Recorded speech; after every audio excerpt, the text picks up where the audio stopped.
All right, so I noticed we have missed a few people. Three of them didn't come back. Just drop a message in the groups reminding them. Good. So we're having a chat on woman speaks to the man who's employed her son. Woman speaks. When you have a long title like this, it is perfectly okay to say woman speaks, 3 dots. That's perfectly fine. Right? So you go ahead and do that to shorten it so you can have more time to actually put meat on paper. Confirm you can hear me? I can hear you, see it. I can hear you. Yes, sir, I can hear you. Excellent. So what is the problem in the woman speaks to the man who has employed her son? Yes, we know the situation of a typical Caribbean household is presented. So we have a situation where the Caribbean household have a fatherless home or creates a fatherless situation. So there is no father around. And because there's no father around, the boy has to go out there to look for this father figure. Many of you here, many of you boys here might actually have a situation like that, where you see your mother more than you see your father. And as much as your mother can try to be the best version she can be, she can do double the work. And in the poem alluded to that. She raised you twice, once as mother and once as father. Sounds as though she has done the best she possibly can. Despite she has done the best she possibly can, she cannot do the job of the father. So that's what we are seeing here. This boy went out into the world looking for that father figure. And because he wanted that father role, the first person that gave him the affection, he went ahead and thought that that person had his best interest at heart, when that person was just trying to get him to do whatever it is that that person was willing to have him do, which was probably a life of crime. And how do we know that? Gave him one whole submarine gun for him alone. Are we there? Yes, sir. Yes, sir. How is the mother affected here? How is the mother affected in this poem? So she has She has to. So she knows if her son continue to go down the wrong path, that she will someday have to bury him. So she's preparing. She's preparing to bury him. Exactly. She's preparing to bury him. So she knows that it's going to come. It's imminent. The death is going to come. But at this point, all she has to do, or all she can do, is to prepare for that death, because of course he's not listening to her. So she's prepared. And she said, with a beautiful line, Absalom, meaning what? It is done. Yes, Miss Singh. Sir, do you think in a sense, right? Maybe she did the double work knowing to herself that sooner or later this boy will look to find a father figure. But she was, in a sense, she's trying to protect him from that, but she didn't actually get to. Well, that's what all mothers will do. The mothers are going to try to do the best they can do. And the persons who are sensible will know that their good is never going to be enough, because the father is always needed. And it happens as well with girls. See, why I say English B is really an interesting subject. It's not about just writing an exam and pass. I shouldn't be saying that, because all you right now are just trying to write the exam and pass. But it's more than just writing an exam and pass. English B is understanding life. And if you understand what's happening in this poem, you will also understand too why some girls operate the way some girls operate. Now, a girl might expect or might think that my father is not around. When she gets to age of puberty, she wants to have that kind of relationship with a man. She wants to feel loved by a man. It does not mean she wants to have a sexual relationship with a man.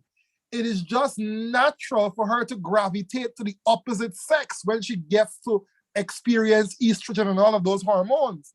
But because the father is not around, what would she have to do now? She has to go outside to look for that.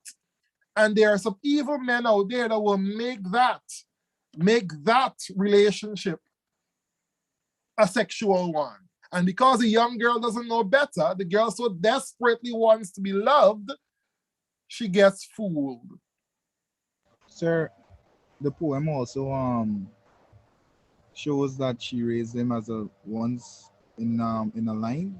It said she raised him twice, once as a mother and then as a father. So it shows that she tried to raise him also as a father.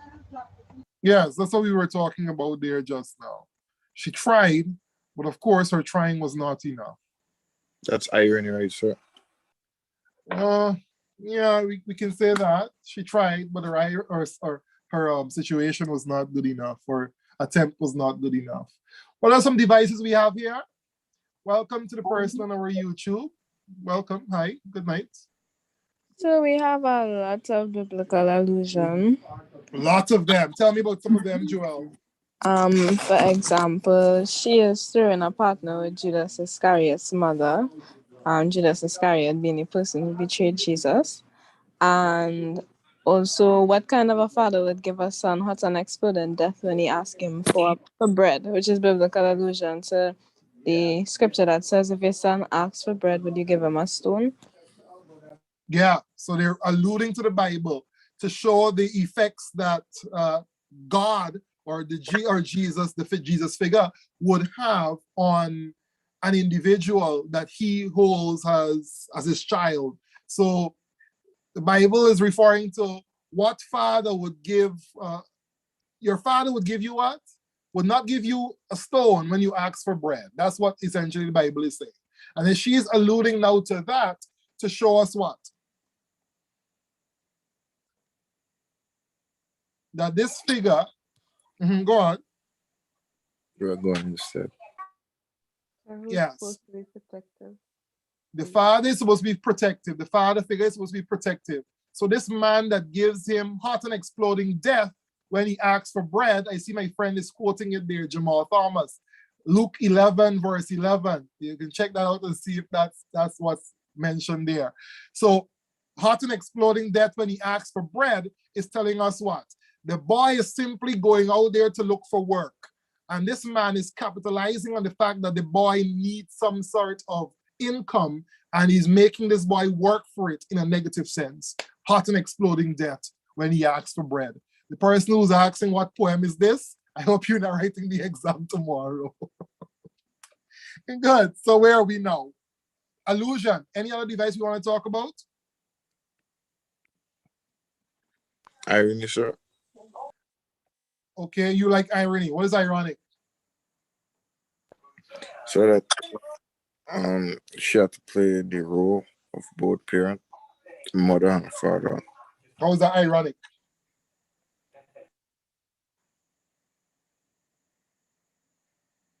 So can it be like he's trying to say she tried to play the role of both parents, but yet the boy still choose to look for someone else to play that father figure? I'm not buying that. I'm not buying that irony there. Somebody want to give me a clearer understanding of the irony? So while we are Sir, this, the irony falls on the... Let me talk for a bit before I forget. While we are going to make sure that we understand the poem and understand the device, let me tell you this. CXC is going to mark pretty tough on this device question. It's a problem we have year after year when we look for students to explain their devices and all they do is name a device. They like to use imagery. Everything is an image. Imagery, full stop. And when they say imagery, they think that will automatically give them some marks. It doesn't work like that. When you say imagery, when you say irony, you don't just say it. You have to go on to quote a line to support your answer and then go on to now explain how that device is impacting your knowledge of the poem. How is that device impacting whatever the poem is having going on? Are we there? Yes, sir. Yes, sir. If you are going to say simile, just give you an example, and you say the simile that was used is doff like a garment, or whatever it is, bent like old beggars under sacks not need. If you are going to say that alone and expect to get marks in the exam, you will only get 1. That's all we give you, 1. for stating a device and giving an example of it. If you do not go on to explain that device clearly to show how that impacts the poem, you don't get the mark that you think you want to get. Any questions on that? No, sir. Go ahead. Sir, what word can you use to describe this man, knowing that, I don't know if he knew that this boy didn't have a father figure in his life, but yet he played on this boy emotion, thinking that, the boy thinks that he had sympathy for him. I want to look after or love him in a sense. So how can you explain that? I am not going to answer those trivial questions, those small questions, because let me tell you something. All I'll say on that, I had a red woman once that played with my emotions like that. So I know fully well what the young boy is talking about and feeling. That's all I'm going to say there. Okay. Moving on. Life goes on. Life goes on. Okay, sir. Selfish and manipulative. Sorry? So I'm saying she could describe him as selfish and manipulative. Yeah, that's what all red women are too. So I would agree with you. Sir, Life goes on, sir. Life goes on. Move on with your life and forgive the red women. All right, good. So we have exhausted Woman Speaks. What's the next poem on our list we just spoke about? Dreaming Black Boy. All right. Let me give you some deep information here.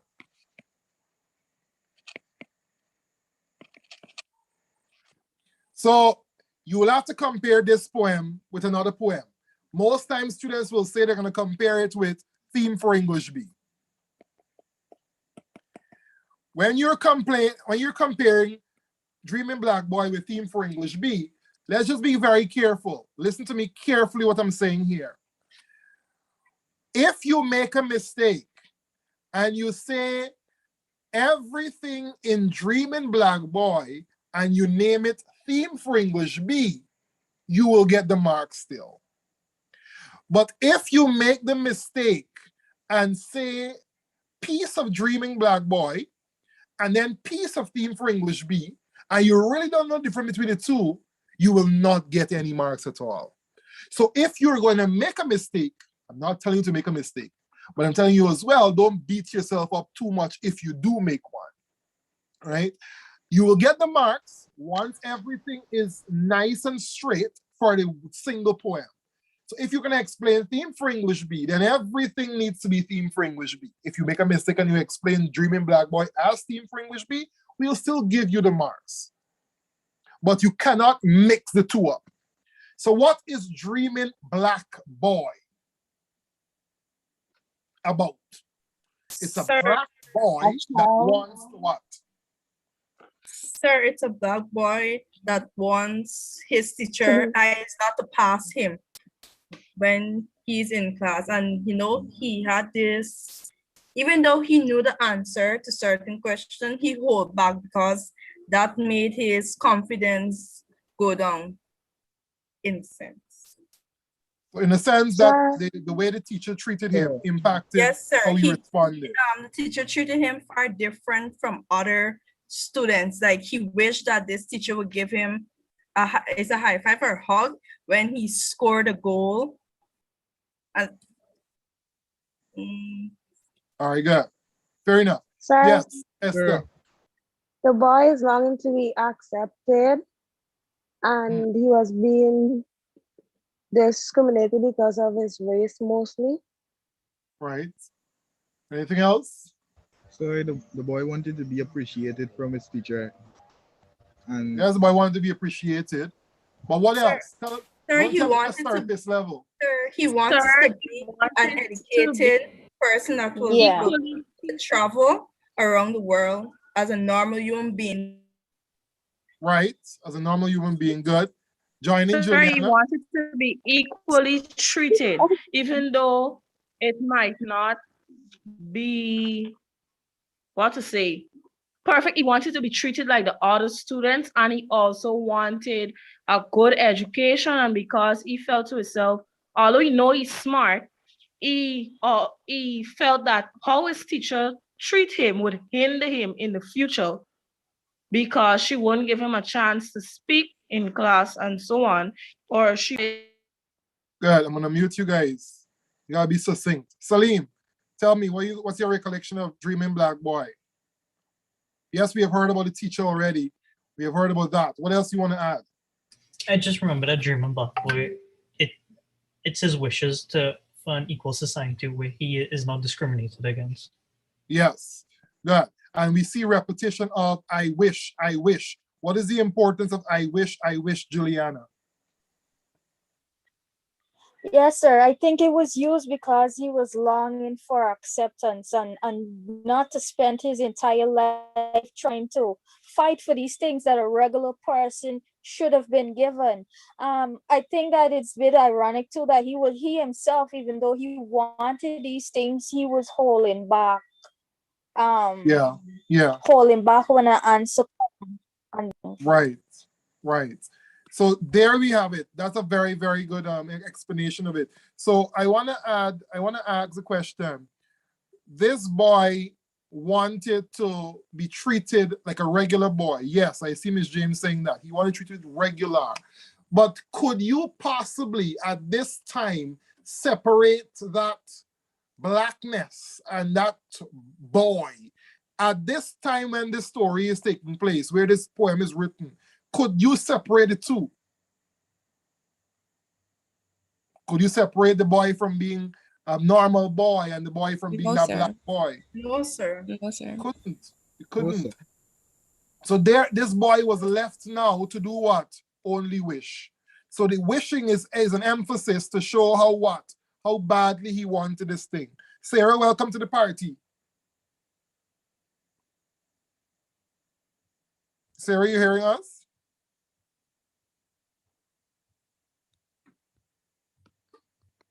All right, good. So theme for English B now. So in Dreaming Black Boy, we saw that the boy wanted to be educated to the best of tune-up. He wanted to earn good money and not sing to lick boots.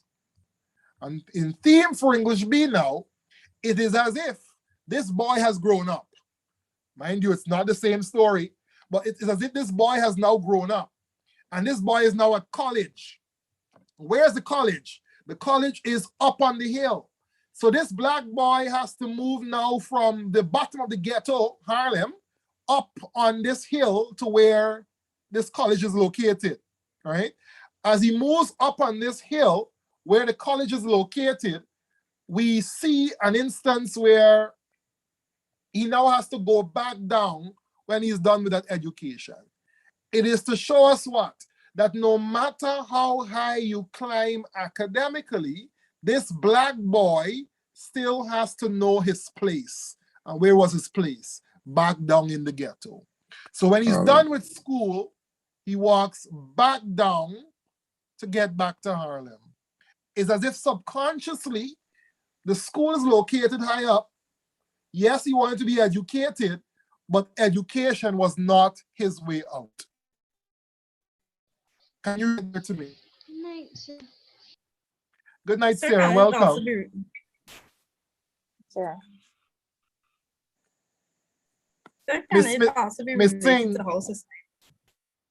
Yes, yeah, sir. Make your point, please. Sir, can it also be related to how society is also? Because like you said, this boy has to climb a mountain in order to gain his education, but yet he has to climb down back, knowing that he has all this education, but because his skin is black, he has to know his place as a person. So, like, we could connect this to how society is in the world today, because we will have talented black persons, but they won't move from that. They will only stay at an academic level. Well, I'll stop you there to say that things have changed dramatically since then. Now we have black people in almost every aspect of life. So things have changed dramatically since then. But I agree with you that this here is a microcosm of what's happening in our society. Things are not always how they appear to be. Very good. Sarah, you want to add something there? Joel, where are you? So, yeah, I was gonna say, that line, to the college on the hill above Harlem could also be used as an example of imagery, because the poet uses that to show us how where he is from is beneath this predominantly white school. Right, exactly. And when you refer to imagery, the people on YouTube, stop asking for the Zoom link. You're not gonna get it. Stop asking for the Zoom link. Just enjoy the session. Don't ask for the Zoom link. Yeah. So imagery is a device that refers to all senses.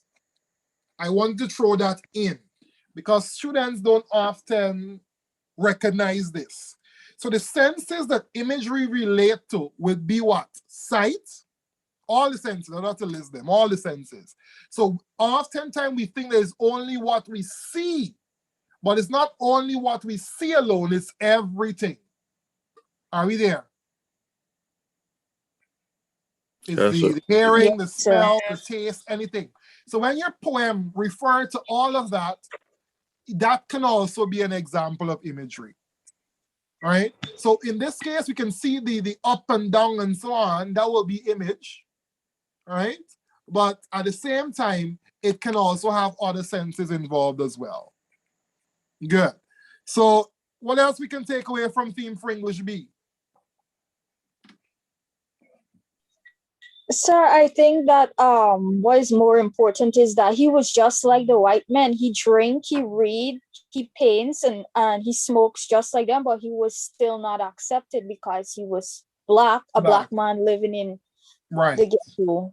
Right. And that's a very good example of comparison between the two. So in Dreaming Black Boy, the boy so badly wanted us to see that he's a normal boy. In Theme for English B, this one went on to show even further how he's normal. He quoted all these things he wants for a Christmas present. You there with me? Yeah? Sir. Yes, sir. Yes, Jamal. So could it be in Dreaming Black Boy, right? The teacher didn't give the boy a chance, right? Perhaps, right? But in the Theme for English, the teacher gave the boy a chance when he had to write the essay. Well, he had an assignment to do. There wasn't a chance, but I understand your reasoning. But didn't he think told the teacher that he knew the teacher knew everything or something? If you're gonna talk to me, you have to come to me better than that. I am not gonna accept such rusty quotations from your book.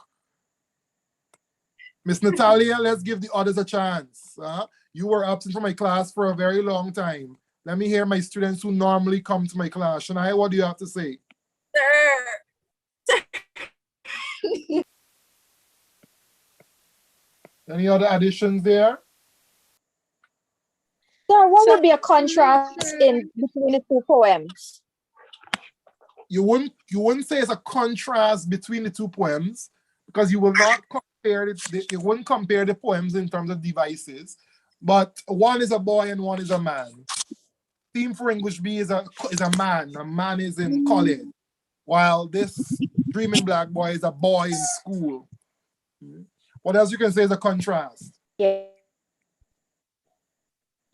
Sir, I'm thinking that while one was he held back, this other one was like laying it out. He was more willing to be accepted, and the other one he held back. The Dreaming Black Boy, he held back, but Lanson, he didn't hold back. He wanted to be accepted. He showed how normal he was to the white man.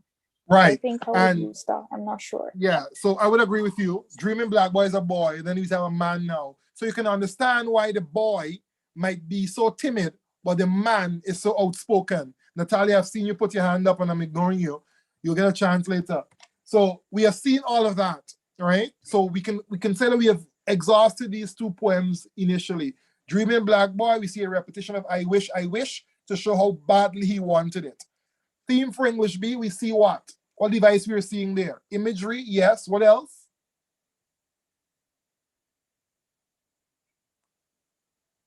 Rhetorical question. Rhetorical question. Good. What's your rhetorical question there? I wonder if it's that I simple. wonder if it's Me who. And Good.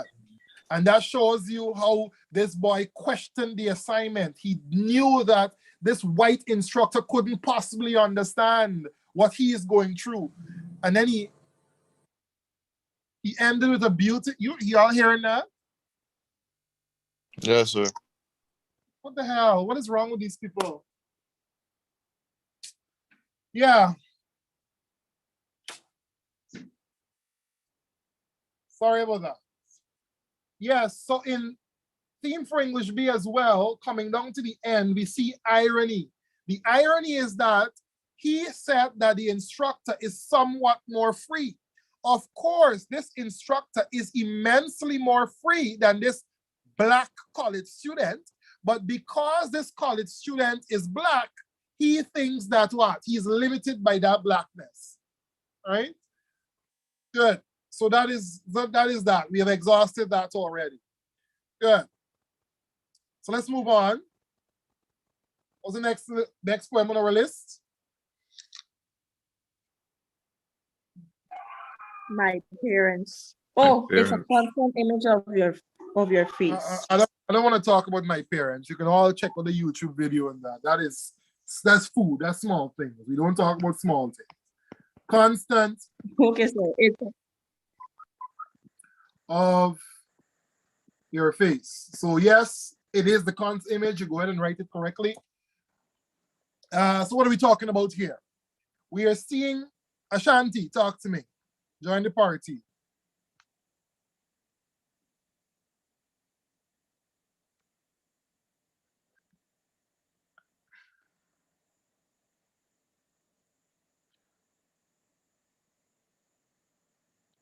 All right, Salim, join the party.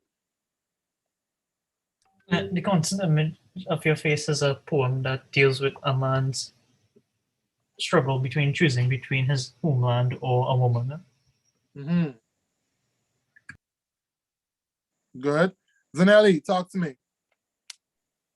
Where he is patriotic to his country, but he is torn between his love and his country, the love for his country and love for his woman.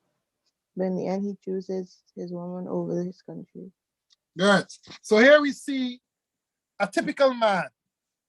A man has to choose between the woman he loves. Big up Guyana, of course. Big up Guyana, definitely. We have to big up Guyana, the best country in the Caribbean region. When I say Caribbean, I'm hoping nobody Please slaps. kill that. So please kill that. Yes, sir. Okay. Some countries know they're the best country, then some countries say things like curry chicken or chicken curry, but we're not going to talk about that today. We're not going to talk about that today. Moving on. So, woman versus country. The man is torn between two worlds.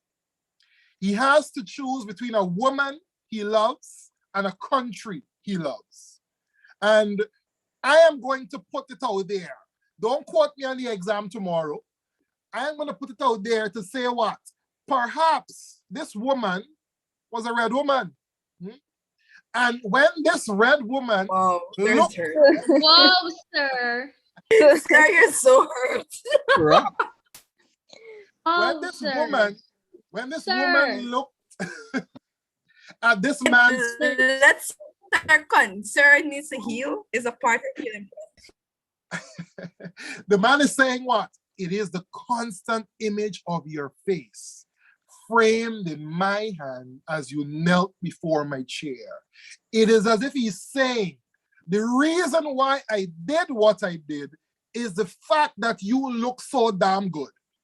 It is the constant image of your face, the constant face that is accusing me to do this thing. So he's torn between two worlds. At the start of the poem, we see that this man was about to choose this country. He was going to go fight for this country. But when he probably lie down in the embrace of this woman, he realized, you know what? To hell with the country, I'm going to stay right here with my love. At the start of the poem, he said what? I hope she, my other, no, at the end, he says, she, my other, forgive my still fresh treason for my country. Tell us what? He has chosen the woman. He has chosen the woman. And that just goes to show what?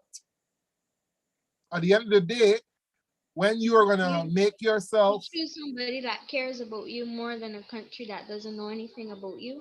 that's my point, Sarah. That's my point. So you're gonna obviously choose somebody who will adore you, who's gonna love you, who's gonna treat you for who you are, rather than this person who will just put a stone on your grave and say he was a good man.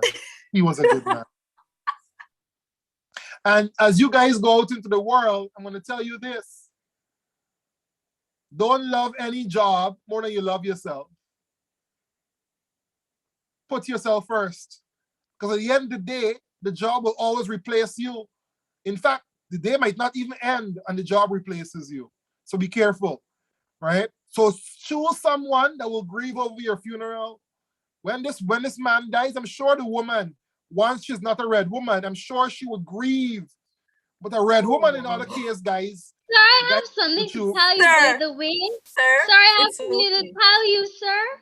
Excuse sir, me. You know my mother picked up a... Excuse me, this is my life, right? If I want to talk with red woman, allow me to talk with sir, red woman. Sir, I have something to tell you, sir.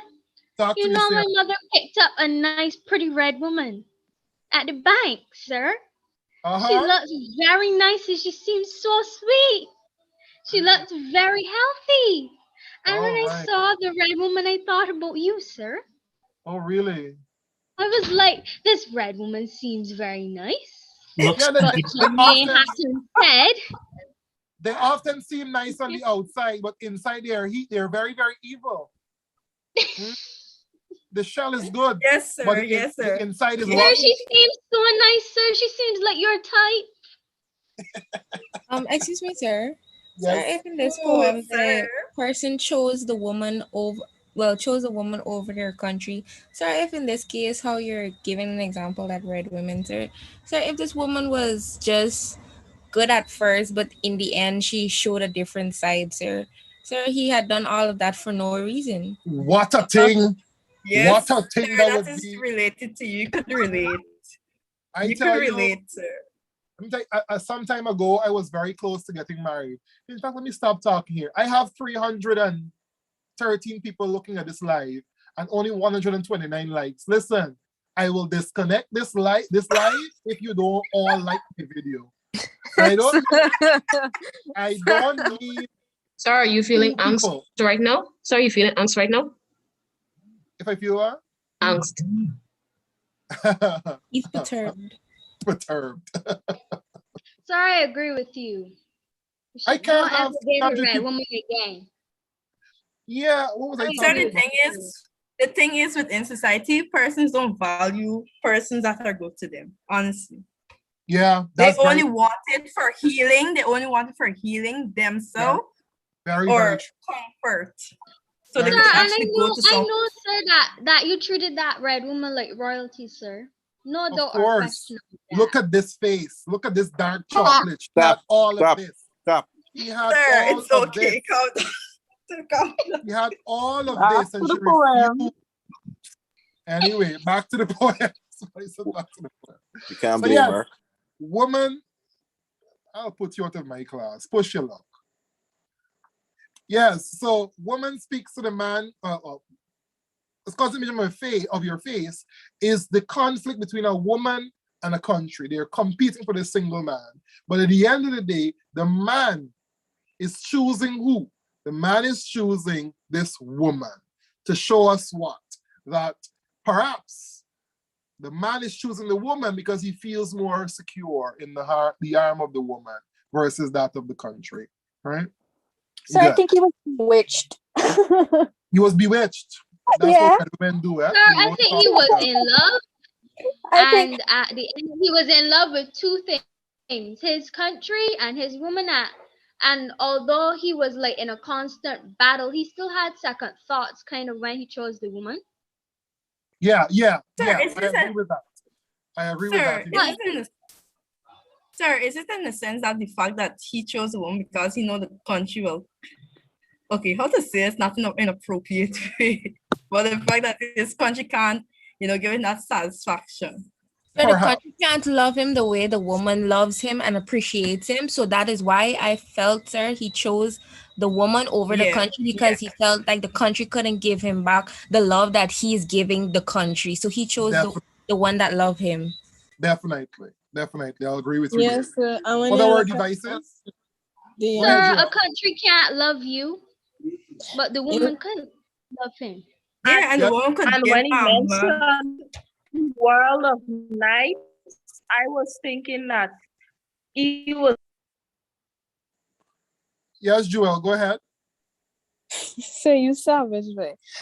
So I was just gonna say, when you look at the poem, the chorus, it puts into perspective why it is wiser to choose love over your country, because your country, at the end of the day, they treat people who choose them quite replaceable. Very true. And let's juxtapose this one with Dulce et Decorum Est. Let's go straight to that. Dulce et Decorum Est. So we see here a different side of war. Now we're looking to Alfred Owen. That's his name? Alfred Owen? Wilfred. Yeah, Alfred sounded weird. Yeah, Wilfred. If you got in the exam, you wouldn't lose the mark, by the way. Just throwing that in there. You wouldn't lose the mark. But try to get the right name. So Wilfred Owen is showing us what? That it is not sweet or fitting to die for one's country. The title of the poem says what? Dulce et Decorum Est. That means it is sweet and fitting to die for one's country. That there ends at that statement.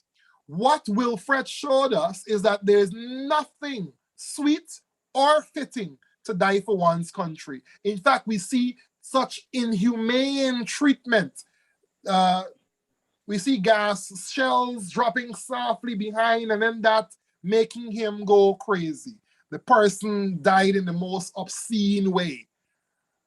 Nothing was fitting about that. And you have to get something to quote as you talk about that Dulce et Decorum Est. You talk about the obsceneness, the image as obscene as cancer, bitter as the cud of vile. Right? You talk about those things to show to give the impression of how terrifying it was at that time. Who wants to pitch in here? Let's talk about our devices. Sir, wait. Sir, with this poem, right, sir? No. I'm asking that. Let's talk about our devices. We're not gonna go off that. Let's talk about our device. Want to add that? Irony. Irony and imagery. Irony, imagery, excellent. Oxymoron. Good. So let's talk about irony. It is ironic that the title is saying what? It is sweet and fitting to die for one's country. But what is the image that is created for us in this poem? Nothing was sweet. Nothing was fitting. Nothing was such glorified in the poem as it appears to be in the title. So we see some amount of lies created there. What? Yes, sir. Sir, to me, the title was even hinting to the lies that these young boys are being told that, if they do fight for the country, they're going to die a glorious death. So to me, it was hinting to that also. Sir. So they didn't like the generals, and so although they didn't go to war, they got the medal instead of the boys who died. Jamal, that's my problem I have with you. Stick to the obvious first, and then you put in additional. Stick to the obvious. Yeah. Anything else you want to take away from this? Sir, I think for both men, their country was harsh to them. I know for sure that Dennis Brutus, he was imprisoned with Nelson Mandela, and Wilfred was put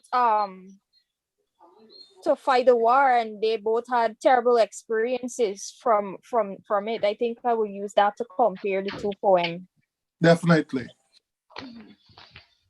Anything else? So I think another thing is that both of these poems show that the two men had like different loves for their countries, that they loved their country so deeply that they Yeah, would go or think about sacrificing themselves for their country. But definitely. neither of their countries at the end of the day didn't really care or appreciate them like that. Yeah. So it wouldn't mean anything if any of the two of them died to the country. They wouldn't be remembered, they would be forgotten. Good. Yeah. Fair enough. So that could be ironic. So we are going to stop here to talk a little bit about the exam tomorrow. So you will have, again, 2 poetry questions. One that will give you the names of 2 poems, and the second one will give you a theme. I'm going to say again, any 2 poems in the syllabus of 20, any 2 poems can be used to answer that second question. Any poem. So you might not necessarily see how the poem fit the first time you look at it, but the second poetry question will be able to you'll be able to use any of the 20 poems to answer that second poetry question. So I want you to understand that, and I want you to make use of that. If you have 2 poems you know very well, all I'm asking you to do is to make the link between what the question is being asked of you to do and what the poem is telling you. There will always be a link between the question and the poems. And there's any poem, there are any 2 poems that can be used. There are some poems that might be easier than others to make a link, but any poem can be used to make that link. Am I clear on that? Yes, sir. Yes, sir. Yes, sir. Yes, sir. The persons on YouTube are following what I'm saying there. Is that clear? And again, the likes are not matching up with the viewers. The improvement, sir. They're 254. It's improving. I want those 4 persons to get rid of that dislike. Huh? You can't get free classes and expect to dislike people video. Why So y'all? Why so Caribbean that's people 4 story red stays down? women. That's Look 4 at red So women. they're We hatred. There has to be 4 red women indeed. Indeed. Good. So let's So I stop a was bit. just gonna do your YouTube, but I was like, nope. I Let's was stop a like, I bit. have to get lessons. We're gonna stop there with these poems. We're gonna take a 2-minute break, wet our lips and come back. And then we're gonna go and juxtapose Tijuana and Brothers. We have a lot to do. We still have paper. We still have January 2021 to look at, right? So Tijuana and his Brothers by Derek Walcott. We're gonna go into that next. Take a 2 minutes.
Good.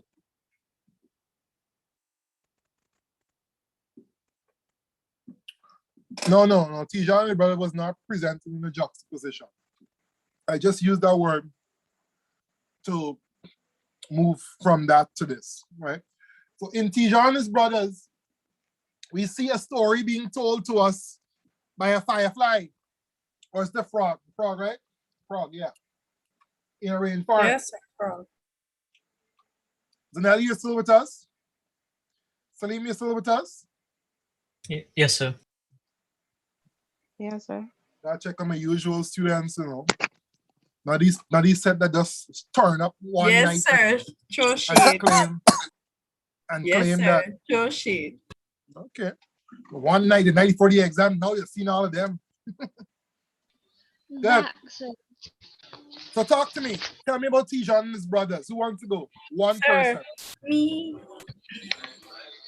Sir, well, in my opinion, Tijon Sir, I set showed. up here Natalia Vice.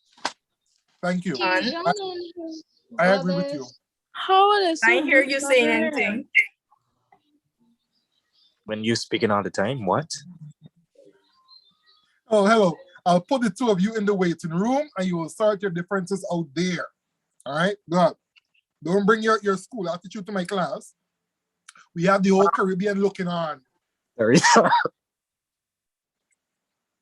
Sarah, go ahead. Talk to me. Tijon and his brothers are about 3 brothers, obviously Tijon being the successful one, defeating the devil, which is aka the white planter, and become successful. It teaches you to have faith in God, and it teaches you many life learning lessons in the play. Although Tijon was the one that was perceived to be the weakest and the one that was useless in the beginning of the play, you see that he was the one that was like David in David and Goliath. You can Amen. see that he was the successful one. Although his brothers were stronger and more hero looking like than him, he still managed to overcome the devil, defeat him, and become successful despite all odds that were against him.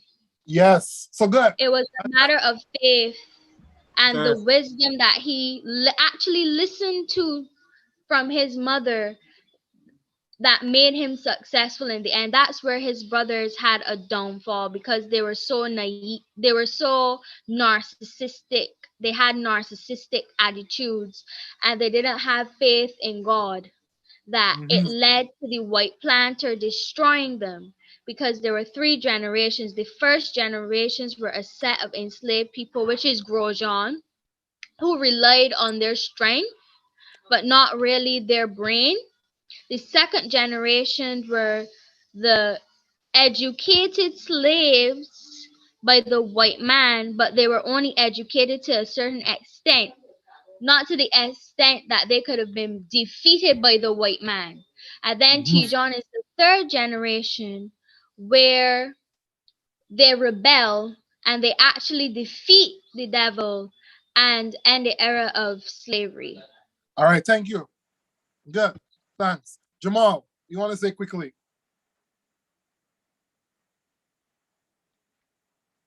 All right. Too slow. So look, let's go back now. So we start the drama. It's a drama. Don't refer to it as a book in the exam.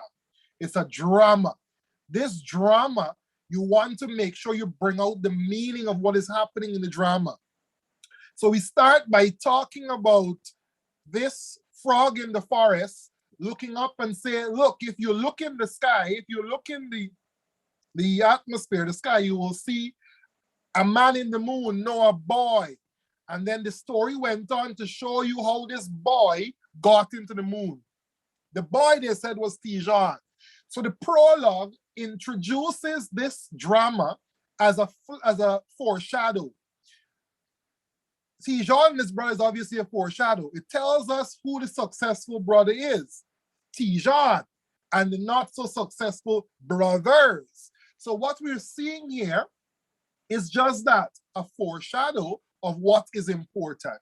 The Tijuana character is obviously the important character. And Sarah alluded to some very important things I want to talk about. And it tells us the particular fact that the younger brother was a successful brother. The one that we don't expect to succeed is the one that succeeds. And that is what life is about, you know. Life is about this. Sometimes when we are faced with certain situations, people don't expect us to win. But when we rely not only upon ourselves, but we trust in God and we seek wisdom from the persons who came before us, we are able to meet over that hurdle, to succeed and to be successful, right? So what we are seeing here is that this Tijuana, everything seemed against him. And for the persons who are Christian in the house tonight, when all the odds are against you and God is in your corner, everything will go fine. For you, it matters not. Amen. It matters not who is against you. Once God is for you, everything shall go well. So when you're in the exam tomorrow, it matters not who said you cannot get a grade 1. It matters not who said that you will not succeed. English B is going to be your testimony. Sir. Nobody's going to say amen? Amen, sir. Amen, sir. So also this drama isn't a microcosm of slavery within the Caribbean region. You're a student of history. Yes, sir. Oh, okay. That tells a lot. Yes, it's a microcosm of a lot of things. It's a microcosm of a lot of things, and slavery is one of them, right? So let us talk about, again, I want to hint on the most important things, and then I'm going to have you guys just talk. Most important things. Let's talk about the important teaching lessons in every one of the characters. Let's start with Grosjean. So in Grosjean, never don't be too confident, sir, because he was overconfident with his physical strength. And not because you have physical strength mean that you have it all. That I could learn from Grosjean. You see, you missed the question. I'm quite sure I said, what can we learn from him? You can learn responsibility from Grosjean, like what it means to be responsible. Like the responsibility of life is what you can learn from Grosjean, what it means to actually take on something that is bigger than you. Exactly. So we see that the drama is starting with a very important introduction. The introduction that what? A man has to do what a man has to do. So as soon as Grosjean was about to leave, when the mother was giving him the old spiritual stuff, he said, you know what? A man has to do what a man has to do. And it is now his responsibility to take care of his family. I know we don't like Grosjean as a character, but we can see that Grosjean is showing us what? Responsibility. Many Caribbean families have children who have assumed responsibility, who are now acting at the helm or the head of the home, taking care of the other siblings or even the parents in some instances. And that tells us what? They have assumed responsibility. So what Derek is showing us here is that in the Caribbean, this situation is pretty much the same. When a certain age is reached, our Caribbean men, especially young men, take responsibility to move the family forward, right? And we see poverty is highlighted here. The family was poor. And what's the poverty doing? The poverty is forcing these boys to now go out and seek money, seek a better way out for their family, while the mother is at home. The mother has done all that she can do. It's now the boys that have to go out and do it. Sir, I wanted to know if you can take it back into history where in the slavery times the children had to learn responsibility at an early grade age, just like how Grosjean has to do the responsibility. Yes, definitely. Like taking responsibility at a very young age. Definitely. Okay. Good. So let's hear a little bit about the devices now. Let's have somebody new to join our conversation. Who wants to join? Me. Go ahead. Dramatic irony, props, disguise. Good. So talk about dramatic irony. So it's ironic that the youngest brother, the one who seems weak and stupid, is the one who succeeded despite all the weapon his brother had, who is Grosjean, and Mijan had his book as well. Good. So the props would be anything used on stage. So we see that the book, we see the axe by Grosjean, and we see those things. Despite he had those things, they were not able to succeed against the white devil. Right? And Good. So you're gonna sir, go on. doesn't Grosjean's axe represent strength and Mijan's book represent education that the white man gave him? Right. Right. Definitely. Sir, so all of those are symbolization. All those are symbols. Yes. Symbolism, not symbolization. Symbolism. Definitely. Good. So, go ahead. Anybody else wants to add anything?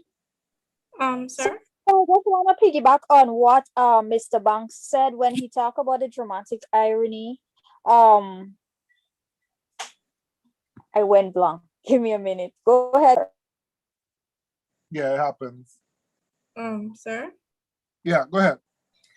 You see that how Tijon, he listens to the creatures of the forest, right, sir? Do you think the creature of the forest could be also a symbol of great leaders that passed down from generations? It can be anything you want it to be. Just go ahead and put your proof there. Okay. It can be anything you want it to be. Go ahead and tell what you think it is and show your proof there to explain your reasoning. Remember, you're not telling a story tomorrow. You're not recounting what this drama is about. You are answering the question. So remember that. You're answering the question that is being asked of you.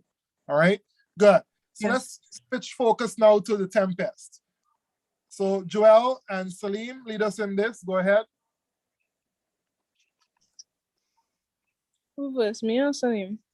I'll go first. So The Tempest was a play written in the early 17th century by William Shakespeare. It was written during the reign of Queen Elizabeth I. So the colonization of the New World influenced some of the themes in the poem, such as colonization. As colonization is seen with Prospero coming to the island and enslaving Caliban and even making Ariel his slave. The Tempest is also one of Shakespeare's last plays that he wrote, or supposed last plays. And it mainly focuses on Prospero, which was the Duke of Milan, which was usurped and exiled by his brother Antonio.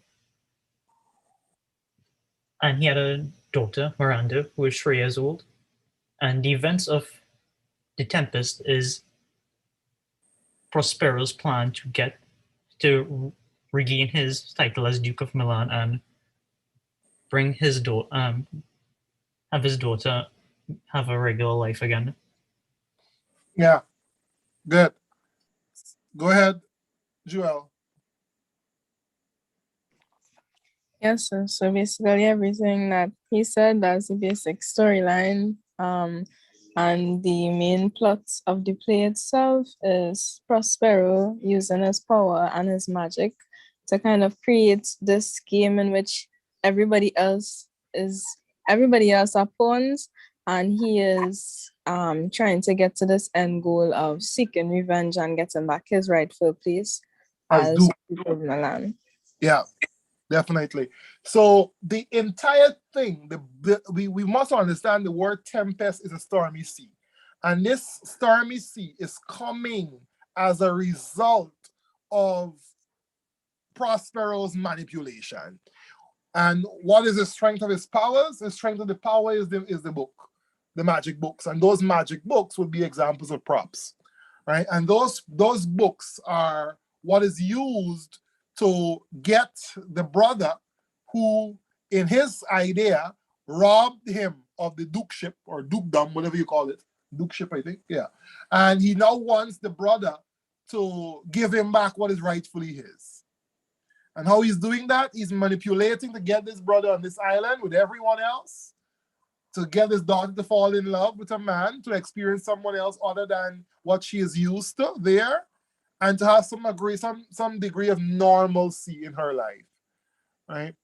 It's a very important play, but we don't like Shakespeare language. It's bland and boring.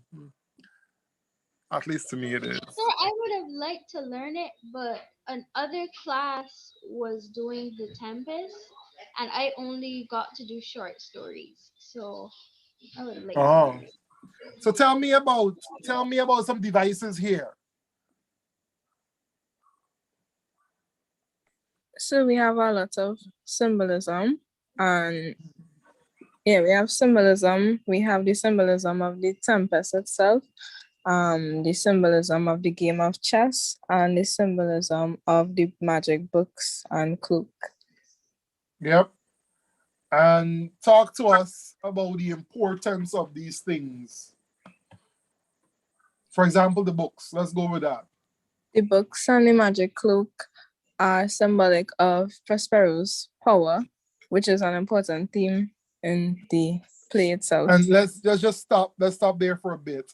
T. Barker on Facebook is saying, a baker on Facebook is saying, the fact that Prospero had to quit magic represents the fact that Shakespeare had stopped writing. I think it also, I guess, shows Shakespeare in his time was a major writer and Prospero a major active power. That's pretty much it. So the ending of Shakespeare's career as a writer is basically foreshadowed in this book when he shows how this powerful character that had these magic books came to an end to quit magic. And why did he quit magic? Go ahead, Joel. He eventually had to quit at the end because he could not lead properly and continue to practice magic at the same time. So it was a sacrifice of one type of power in order to obtain a next. Because the magic was the reason why he was unable to be a proper duke in the first place. Yeah, indeed. It was the same magic books that he was busy studying that the brother made him no longer the duke about. And then if he wants to be duke, he has to be a more responsible duke. Yeah, I agree with you there. So where are you from again, Joel? Trinidad, sir. Oh, you're a Trinidadian as well? Oh, you're one of those. Oh, all right, good. So that is it. We have talked about that book. One last book we're going to talk about, and we'll end there. Zanelli, join the party. Tell me about To Kill a Mockingbird. To Kill a Mockingbird is about a city in Alabama, Macomb. It's centered around a family. The father's name is Atticus Finch. His children are Jem and Scout. Her real name is Jean Louise Finch. And the father is a lawyer. He defended a man, Tom Robinson, who was accused of raping a white girl whose father was poor. Her name was Mayella. Her father's was Robert Yule. Tom eventually died. He tried to escape and killed him. We're not hearing you, Zanelli. Speak up. Tom eventually died. He tried to escape from prison. Or so they told us. Yeah, and then he died. He was killed. And yeah, the whole book is like a symbol of racism. Not symbol, it displays racism mainly. Yeah, definitely racism. Talk to us about the impact of racism. Who's going to talk to me about that? Shania? Yes, sir. Basically, To Kill a Mockingbird is just a novel that is telling us about a racist society that we can see, whereby a black man, Tom Robinson, was just trying to help a white woman mail you and ended up in a situation whereby led him to go to jail and resulted in his death. Yeah. So the idea of a mockingbird, to kill a mockingbird. We see Atticus Finch first telling us what a mockingbird was. A mockingbird does nothing than provide sweet music for all of us. That is why it's a sin to kill a mockingbird. We have many mockingbirds around us, people who are consumed by just trying to make our lives better. And when we attempt to destroy those persons who are trying to make our lives better, we are killing the good nature of someone, and we are therefore killing a mockingbird. Give me some examples of mockingbird and explain. Your parents. Yeah, we have spoken about your personal mockingbirds, but let's talk about the book. Yes, Miss Natalia, you're answering my question, not anything else. My question is, give me examples of mockingbirds that are being killed in the book. Okay, Sir Tom Robinson is seen as a mockingbird. Good, go ahead. Okay, Sir Tom Robinson is seen as a mockingbird because he was a kind and hardworking black man, and even though he knew that, you know, it was a racial society, he was still willing to help Manuela, a poor white woman, to help her fix her unbroken door. Or whatever it was. I think it's something else. It's not a door, apparently. Annie, go ahead. Yeah, something else. So, sir, yeah, and also, to me, Atticus can be seen as a mockingbird also. Because Atticus, he represents change within this novel. He wanted to change this racist society into a society where blacks and whites could live among each other peacefully. But he knew that it would come challenges doing so, because remember now, when he was defending Tom Robinson for rape that he didn't commit, the jury was a white jury, so it made it difficult for Atticus to actually have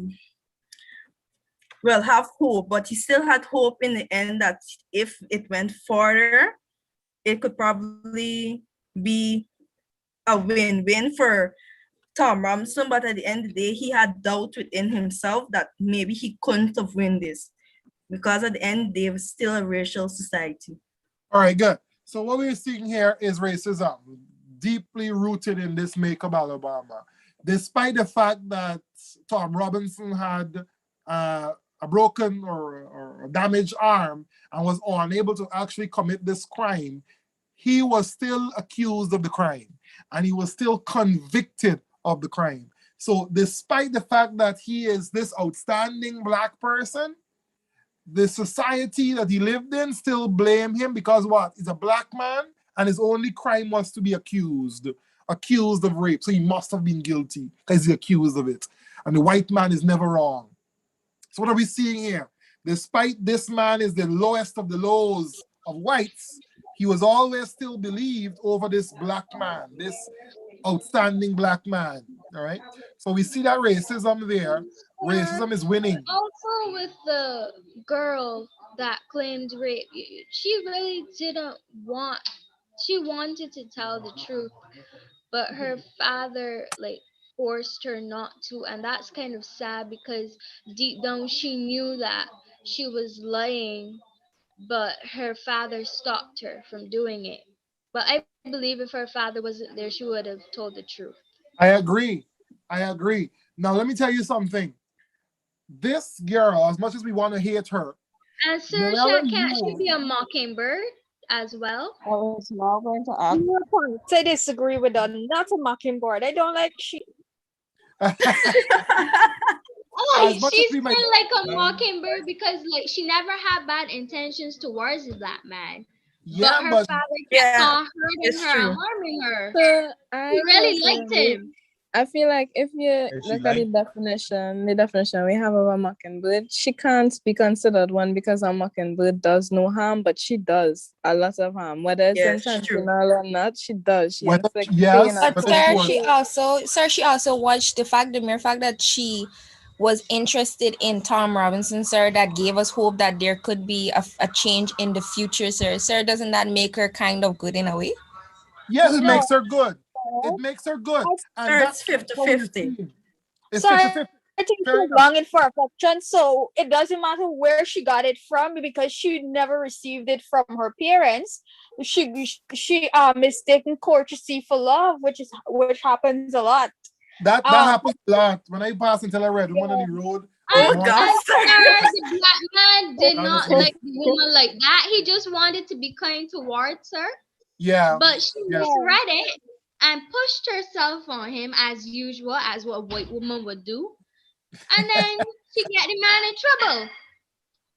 But what I'm She Yeah, saying, wanted and the peace.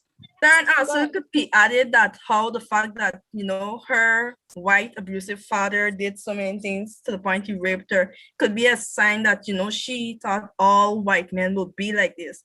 Would you think that is not another reason why she would go towards black persons? no, I just think she wanted to see what she was missing. true. She really Yes, liked sir. him, and So she I did. agree with Natalia. So I up think front, so as too. well, and I think that she really liked him because he was nice towards her, unlike her father. Yeah. And she was sort of like colorblind. She wasn't like stuck up like that. No, Yeah, but the but thing is, I held out for her until the court scene, and she had a chance to yes, to confront come him, clean. and she held out, and she Yes. caused that man to Yeah, back. I'm So gonna make I sure don't you're compare it vexed. to No, a yeah, I'm gonna make mockingbird. sure you're vexed. Yes, indeed. She had a chance to come clean and she didn't. Right? And she took offense. She made Atticus making it out to be as if he was trying to attack her because she wasn't able to read. But he was just trying to save a man. Excuse me, sir. But sir, in all defense, look who she can come home to. You think she can just live she normal life? She can go home to she father. So in a way, That- you can't blame her for not telling the truth because Yes. Sir. her father. That's a very good point too. The We father is not, the person I'm that not knows saying, home. I'm saying she could be Cried and lied. I don't like the woman. she could be a good person, but Oh that my doesn't make her a mockingbird, in my opinion. She can't be a mockingbird because she killed a mockingbird. Right. Exactly. I She had True, some I that she agree. didn't So think So I it think right. she represents change, sir, because she was willing to give a black man a chance, sir. I think she represents change, sir. Right. I would agree And with she's that. And we still a will end that mockingbird, discussion even though there. she tried to kill him. I would end the discussion here to say that we agree that she was not necessarily a mockingbird. She killed a mockingbird, but the mere fact that she was willing to try a black man, that signifies that perhaps she was willing to end this slavery. And the same thing we saw with the other children as well. The other children, in the sense of Jean and Jean Louise Scout, as well as her brother Jem, they were so vested in equality and treating this black man as a normal person. So they were upset when this black man lost the case because they themselves are representing this new kind of human beings that was present in Macomb, Alabama, to show us what? That when the older folks die, the younger folks are likely to kill this act of racism. So we see that there. Of course, the presence of the father in the courtroom tells us what? Whenever the older folk is present, that whatever there is that they were indoctrinating upon us, whatever they were telling us about the other race, will always live, and it will always depress us, and it will always make us choose racism. All right. But the absence, I think if the father was not in the courtroom, the truth would have been heard that day. But my question to you all would be this. Had the father not been in the courtroom, Mewella, you'll tell the truth. Do you still think that Tom Robinson would have been set free? No. Yes, No, sir. sir. No. No, sir. Nope. I Well, disagree. no. Perhaps He No, would sir. not. He would No, not sir. have been set free. His only crime was to be accused by a white woman. That was his crime. People died. People died in the past for looking at a white woman, just looking, you know. So his only crime was to be accused. And let's just not run from the fact. The fact is his arm showed that there was absolutely nothing to prove that he was able to do the crime he was being accused of. So come on. If you're going to tell me he couldn't possibly lift the hand to do what you think he did, they still convict him of the crime, that tells you how racist society was. We don't need to see anything else. The society was a racist one. They believed this, the low dirt of a white man in the sense of Robert Ewell versus this upstanding black man. And that there tells a great lot about Makeup Alabama. Of course, it's fictional, and of course, it doesn't represent any particular place. It's a fictional story. Who wants to add? Yes, go ahead. Sir, to me, Atticus, even though he represents change, right, sir? To me, he represents those adults that would leave their generations with that form of education, not to, look down on others, not to judge persons based on their skin color. And to me, with him doing that will allow the world to actually change. Because like you said, when the older folks die out, the newer ones are going to rise. So that is basically creating a new environment for more generations to come. Good. So fair enough. I agree. Let's look at some of the lessons Atticus taught his children. One, what? Let's hear. What are some lessons Atticus taught his children? Try not to judge others. Not to judge people by the color of their skin. Respect for the elders. Respect, not to judge. Kindness. What else? Even if you're right. He taught not them to judge someone based on their color. Yeah, he taught them a very important lesson about climbing into someone's shoe and walking around. Yes, sir. I want to mention that. Sir, he also taught them that, you would never understand how someone really feels unless you walk around in a person's skin or shoes. Taught them how to be responsible at a young age. Responsibility, excellent point. He taught them responsibility. Go ahead, Ms. Shania. Tell us more about that responsibility. Sir, when Scout got into the fight with, I think it was Cunningham at school, he had taught her that she should not fight and should take responsibility and invite him over for, I think it was lunch, and apologize to him for what she did. Good. So Atticus himself can be taken as a mockingbird. All Atticus was doing was trying to represent this black man who was wrongly accused. And the mere fact that Atticus was willing to accept that black man to prove his innocence shows that Atticus was a good guy. He had a good heart.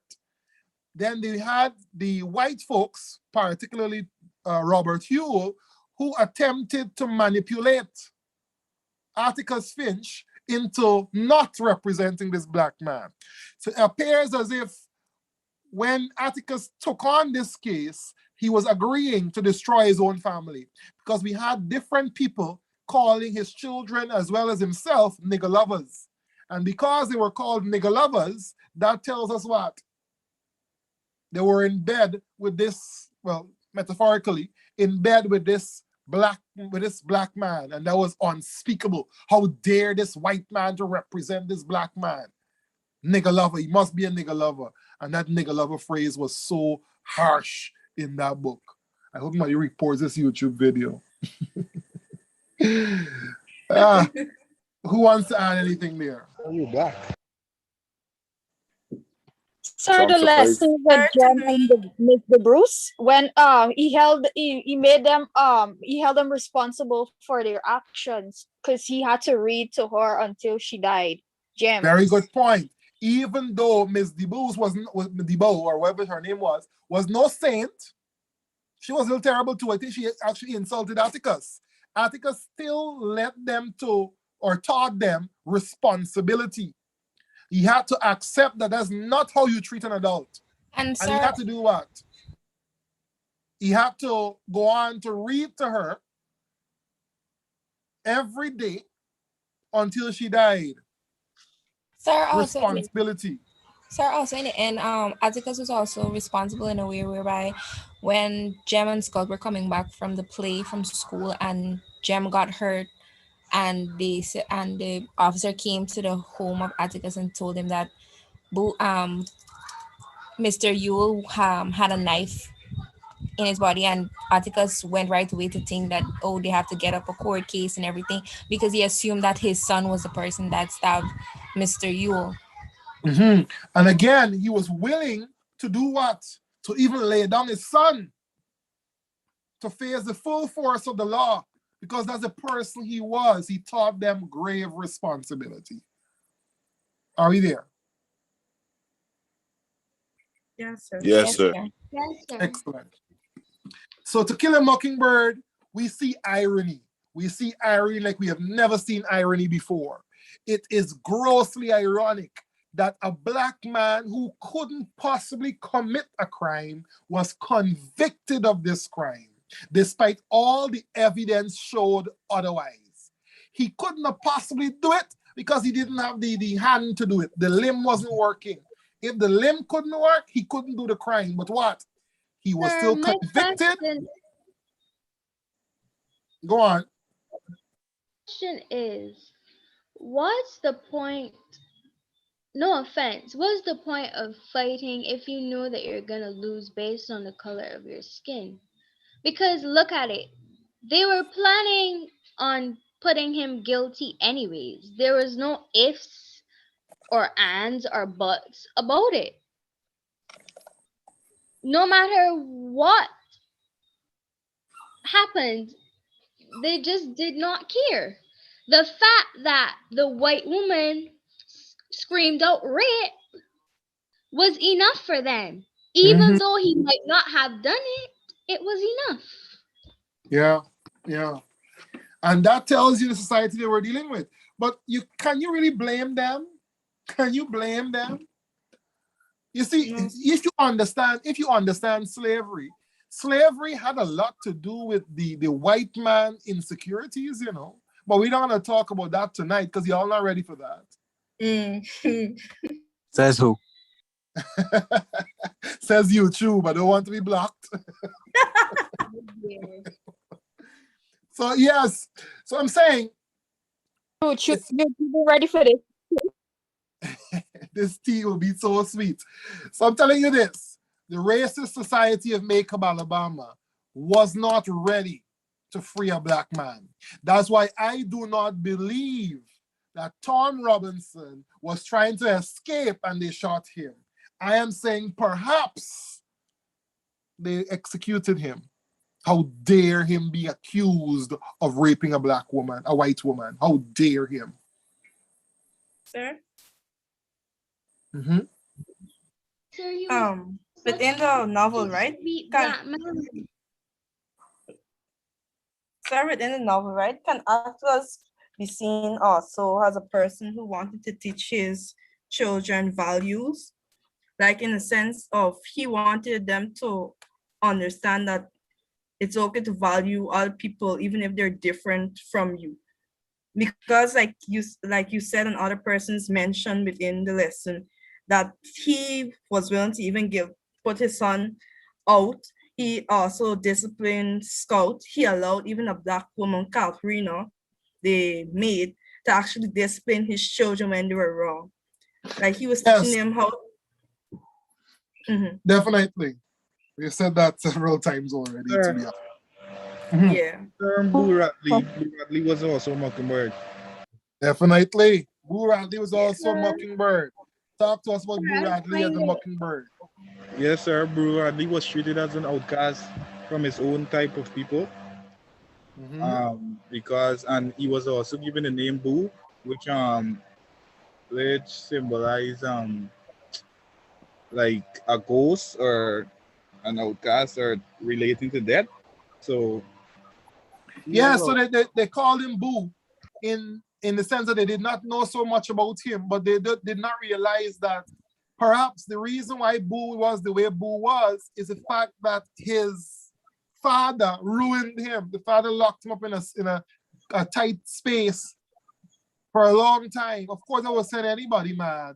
But what we saw in the end, we saw Boo was the same one that rescued him. So despite these children were making Boo out to be this bad person, it was the same Boo that saved them.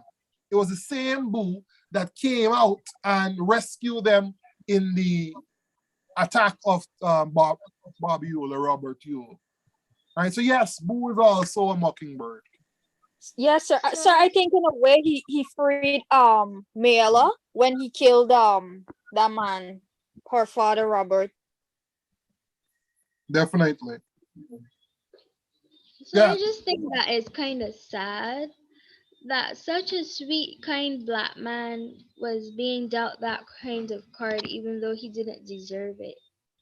That's how life go, my friend. That's how life And all goes. he intended to do was to help the white woman. Let me give you an deep example. down inside, why I disliked what she did, I don't dislike her, is that deep down inside she knew the truth, but she still kept her mouth shut. We will end To Kill a Mockingbird with this lesson. When you go through life thinking that people will do for you what you do for them, you will realize that is the biggest lie we'll ever tell ourselves. People don't do you the way you do them. People don't treat you the way you treat them. So what we are seeing in To Kill a Mockingbird is that people don't treat you the same way that you expect to be treated and you treat them. And that's life, right? It's really amazing how ungrateful, how treacherous people can be, right? And there's some pretty good guys out there like myself, nice, dark chocolate, educated, handsome, and all of that. And then there are some red women out there to kill that mockingbird and expect to go on. And Delusional. There's also some white women too, sir. And what about the red men, sir? Yes, sir. Talk about the guys. This is not about Talk them. about the guys. This is not about them. Don't they plan on coming after good people like me and other girls, sir? Exactly. Yeah, after them. Mockingbirds as well. Well, that is why you all need to have better choice in men. You can't just choose a man for that's why some of looks. them men is so. To me, I say I prefer to be by myself. Thanks, but no thanks. Yes, sir. I agree. The Do what person by who yourself. said delusional Do just what by yourself. Sir, why would Anyway, you put me out for you? I am wrapping up. I'm wrapping up the book To Kill a Mockingbird right there. We are now shifting our focus in completing this multiple choice paper from So what? 2021 We do Brett. January. Bright Eyes Memory? No, we're not going to do that. We don't have the time. We don't have the time. Good. So let me give you some tips before we move on.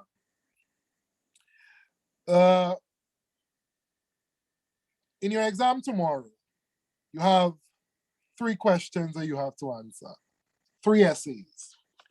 Now, you have to write an essay in each section. You have 43 minutes to do an essay.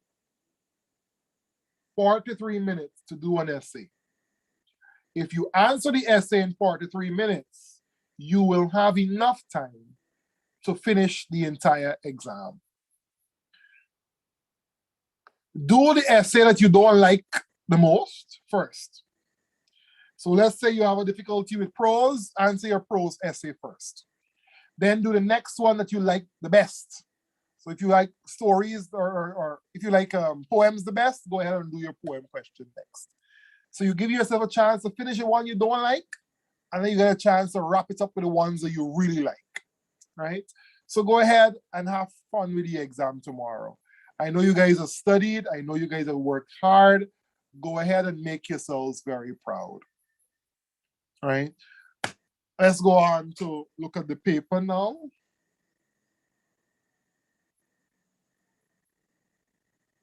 The persons on Facebook, on YouTube rather. I still expect the like to match the watching, right? I see the watching was at 500 just now. The like is struggling at 4. Come on, get those likes up. Get those likes up.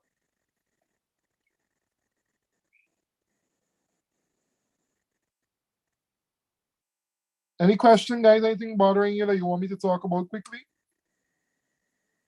Sir, before we move on, right? When we talked about, we did an essay question. We did an essay question on parenting. The literal device there would be irony in comparing Atticus' parenting skills to that of Robert Ewell. Yes, Robert Ewell will be juxtaposed with Atticus' parenting skills. Yeah, definitely. That's it. Can you see the screen? No, Yes, sir. it's plain white. It's blank. It's plain white. Stop it. Oh, jeez. Why? I just want to know sometimes weird. Anyway, I wouldn't tell you anything. The whole Caribbean watch it. We'll keep that discussion for class when we meet tomorrow. Okay, sir. I don't able sometimes. I really don't. Sir, you said the whole Caribbean is watching? Yeah, the whole Caribbean is Not watching. literally. They're But- watching us right now? Yeah. Yes. Y'all say hi, YouTube. We're on YouTube? Hi, YouTube. We're on the major. Hi, YouTube. Yeah, Auntie, you What's going on YouTube?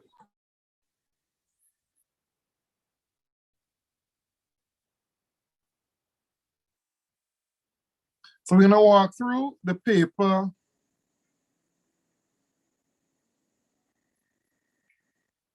Mind you, people, look, it's January 2021.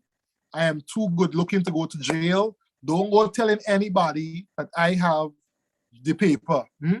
I too good looking to go to jail. So don't. Yes, sir. This is top secret. 2 weeks ago, or 2 years ago rather, a Trinidadian messaged me to say that he heard I have the paper and he will give me a good raise to give him the paper. Listen.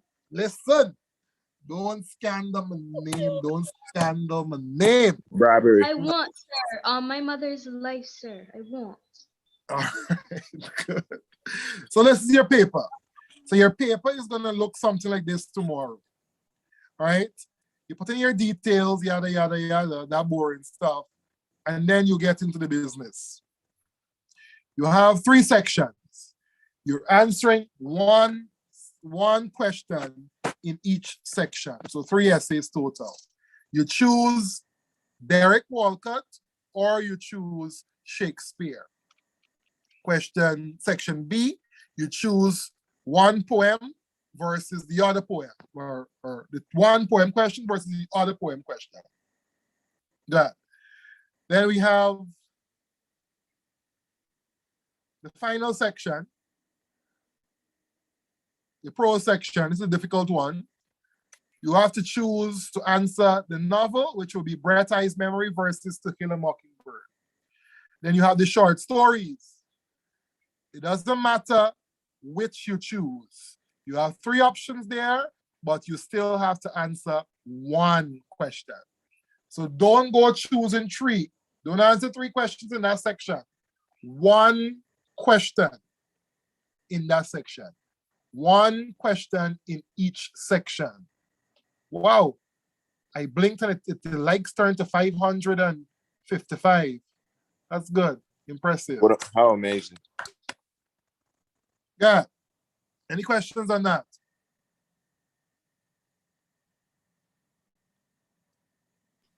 No, sir. So let's look at it. This is how it will set up tomorrow. Either this or that. You choose one. The question is always the same question. You just tweak it a little bit to appear as though it's asking something different. But the real question is really the same question all the time. Right? So what are we seeing here? The forest is a fitting symbol. We start by telling we are telling you that the forest is used as a symbol. You now have to go ahead and show that symbol, discuss that symbol further, or discuss the two incidents happening in that forest, right? So read the question over and over. Please make sure you're always following what you're doing. Go back to the question, read the question. Go back to the question, read the question. As you write, read. Write, read your question. Good. One time, I saw a paper where the entire essay was written in this box. This box is your notes. Don't write your essay in this box. Any points you want to put down, put those points here. But your essay is not going to come here. Your essay will come on these lines, all right? And please do the markers a favor. Do us a favor and underline or circle what question you're answering. We don't have, let's not read through to figure it out, please. Because CXC will give me, if I'm marking your exam, I'm going to mark question 3 and question 4. I need to know what is 3, what is 4 before I actually start reading it. So please, give us an easy time. Give us an easy time. Give us the question number before you start writing. Can we do that, please? Yes, sir. Yes, So I'm sir. not showing anything on the screen. I'm not.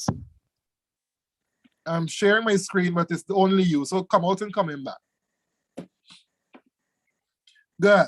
So write your essay. If you need an extra page, I'm sure the examiner will, the invigilators will give that to you. You shouldn't though, that's sufficient enough. I'm echoing this sentiment here for the final time. 2 poetry questions. It is a constant image of your face, came in January, so it wouldn't come back. And so, they have put those 2 poems side by side. When you're answering this essay question here, you can only use these 2 poems. When you're answering these essay questions, you're only using these 2 poems. When you're answering this question 4, you can use any poem. Any poem can be used to answer the second question. So if you know 2 poems well, go ahead and do that poem that you know very well to answer that second poetry question. The first one, you have to use the poems that they give you.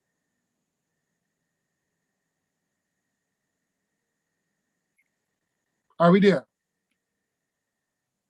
Yes, sir. Roger that. Good. And then you finally come down and wrap up the business with your last question, which would be your prose question. You choose Mockingbird or you choose Brett Eye's Memory. We can't go through and do everything, all right? Just giving you a little bit of everything, huh? Can't give you everything.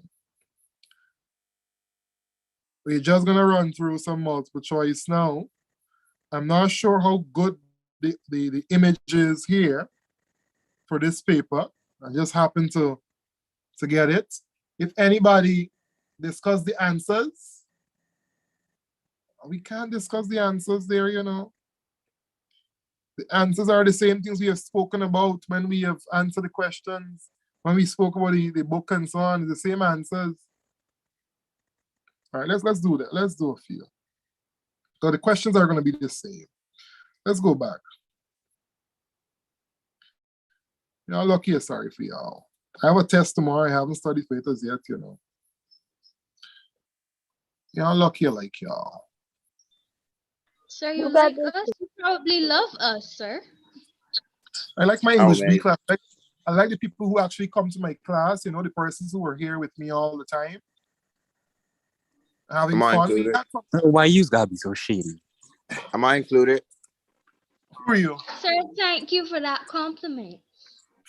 Yeah, we had fun, huh? He really had some Yes, fun. very good. And sir, I'm a red woman, so that means you like me. Thank you, thank you. Boy, How that's ironic. not what I mean. That's not what I mean at all. See, red women have many talents, but common sense is not one of them. Oh my God. Moving on, sir, to Tijuana and his brothers. Good. So Tijuana and his brothers, the forest is a fitting symbol to tell the story. Write an essay in which you describe two incidents that occur in the forest. So the brothers' encounters with the devil, Tijuana, Nijan, Grosjean, all of those are incidents. So any of them you can talk about. You agree with me there? You understand what I'm saying there? Yes, sir. The Yes, encounter with the forest creatures. The forest creatures, the white devil, that won't be the Devil. forest, but it can also be how he treats the character, how they treat the characters, those forest creatures. That would also be a reason that could also be added as your answer. The old man as well. Right. Even the devil, even the white devil was disguised there as well in that Sir, forest. the best one for him would be either Mijan and Tijan, because Tijan catched onto him and was like, all right, cut the crap. Just give me what you need to do so I could defeat you. Right. Meanwhile, Mijan was telling out his plan, and the devil's like, boy. All right, Yeah. I know how I can get you now. Yeah, so Mijan let all the tricks out. He talked everything before he actually went on to defeat the devil. You cannot, he who tries to play fair with the devil weaves a web of his own despair. You can't talk out your plans before you naive, sir. All right, so obviously he was doomed to fail, right? And then we had the younger brother who might not have been the strongest, might not have been the most good looking. I'm not saying that, right? That just happened to come to my head. He might not have been the smartest, but he was able to rely on the advice of the forest creatures. I want you to pay attention to when the devil was coming in the disguise. I think it was a bird that was up in the air said what? They scurried, they ran away, but they gave him a hint of who was coming. And that was very important. I think the bird approached Mijan and he pushed the bird, he slapped the bird or something. Yeah. He shoots away. Yeah, and because of that set the pace for what was to happen in that book. Right? And that's what you got to compare. Those two things you have to compare. But don't get carried away. Write nice paragraphs. Write your thing in nice logical order. Short sentences, clear paragraphs. And you're going to get your marks. You must discuss the impact of it on one character. So the incident, and you're talking about how that incident affects the character. Small things. Anybody want to talk about that quickly?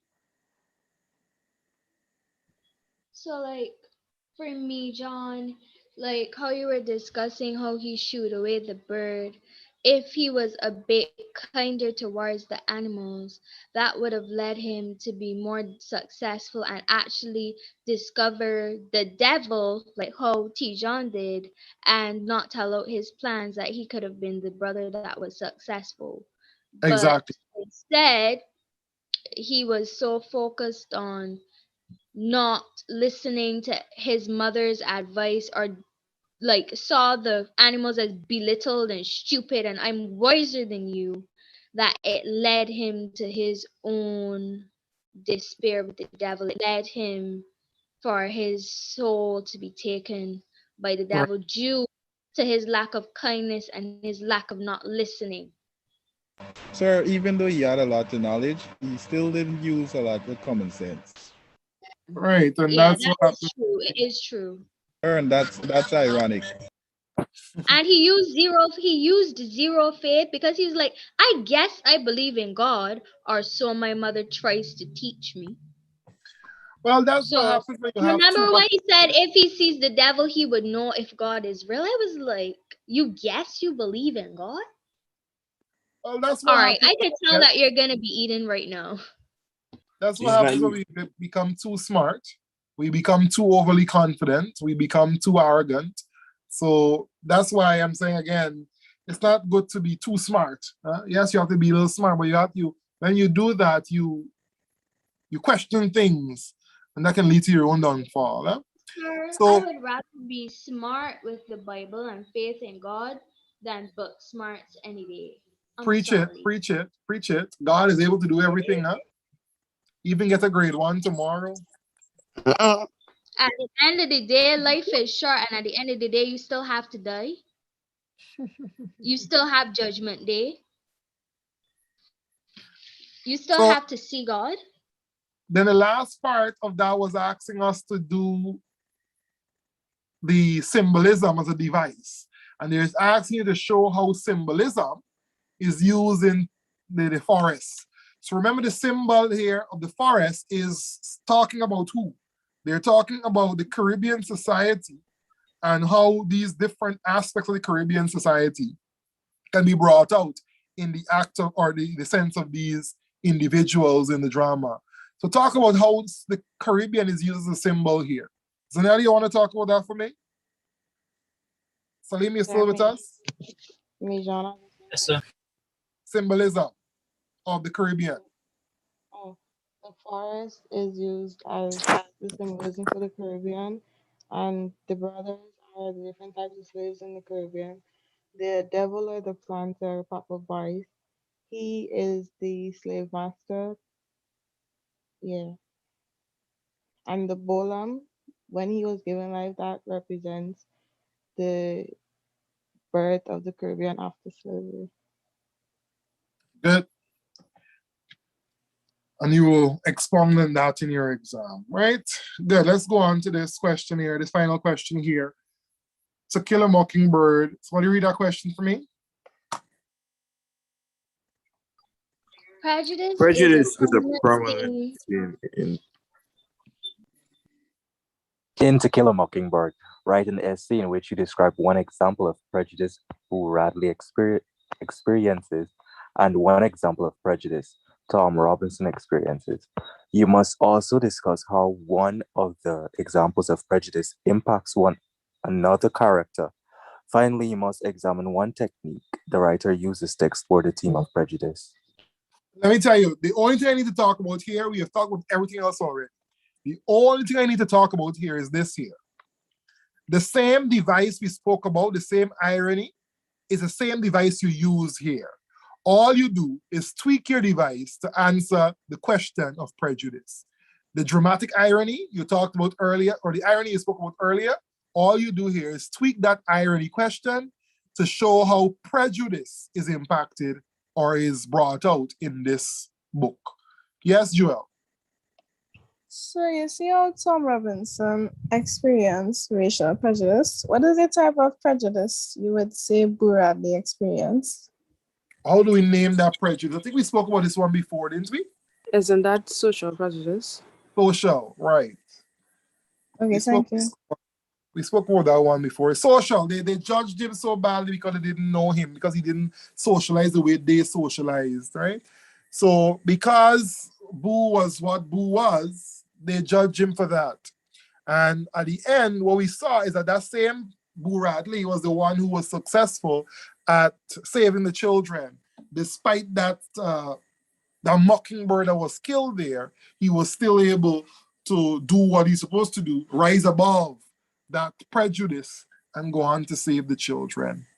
That is that. We are not gonna go through that anymore. Let's have some nice dramatic readings of this paper one. Let's go.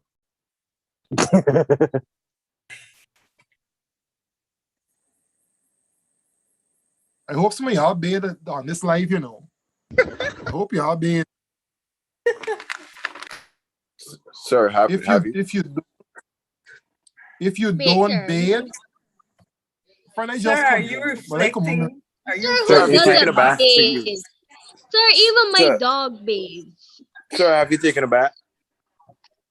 That's what we call projection, eh? Yes, sir. projecting. You're projecting. Can you guys see? Not so clear, but Yes, sir. That's all I have. I can't tell you. I can't do anything better than that. You gotta be grateful. okay. Okay. Where you get your British accent from? Wales don't get British accent. Call me a titties. Coming back. Give me a minute.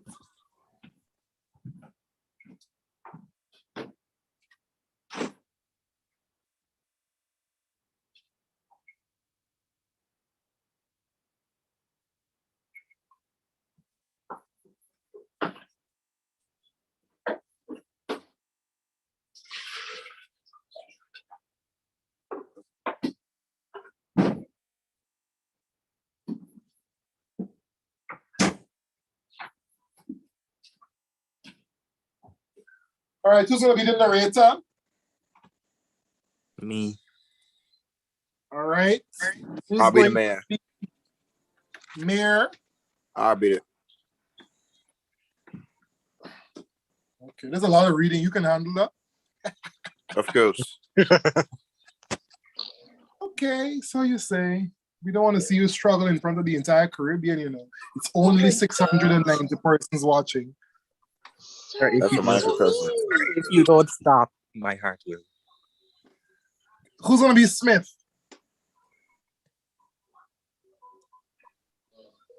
I'll be Smith. Smith only Okay. saying one thing. Who's going to be Brittle?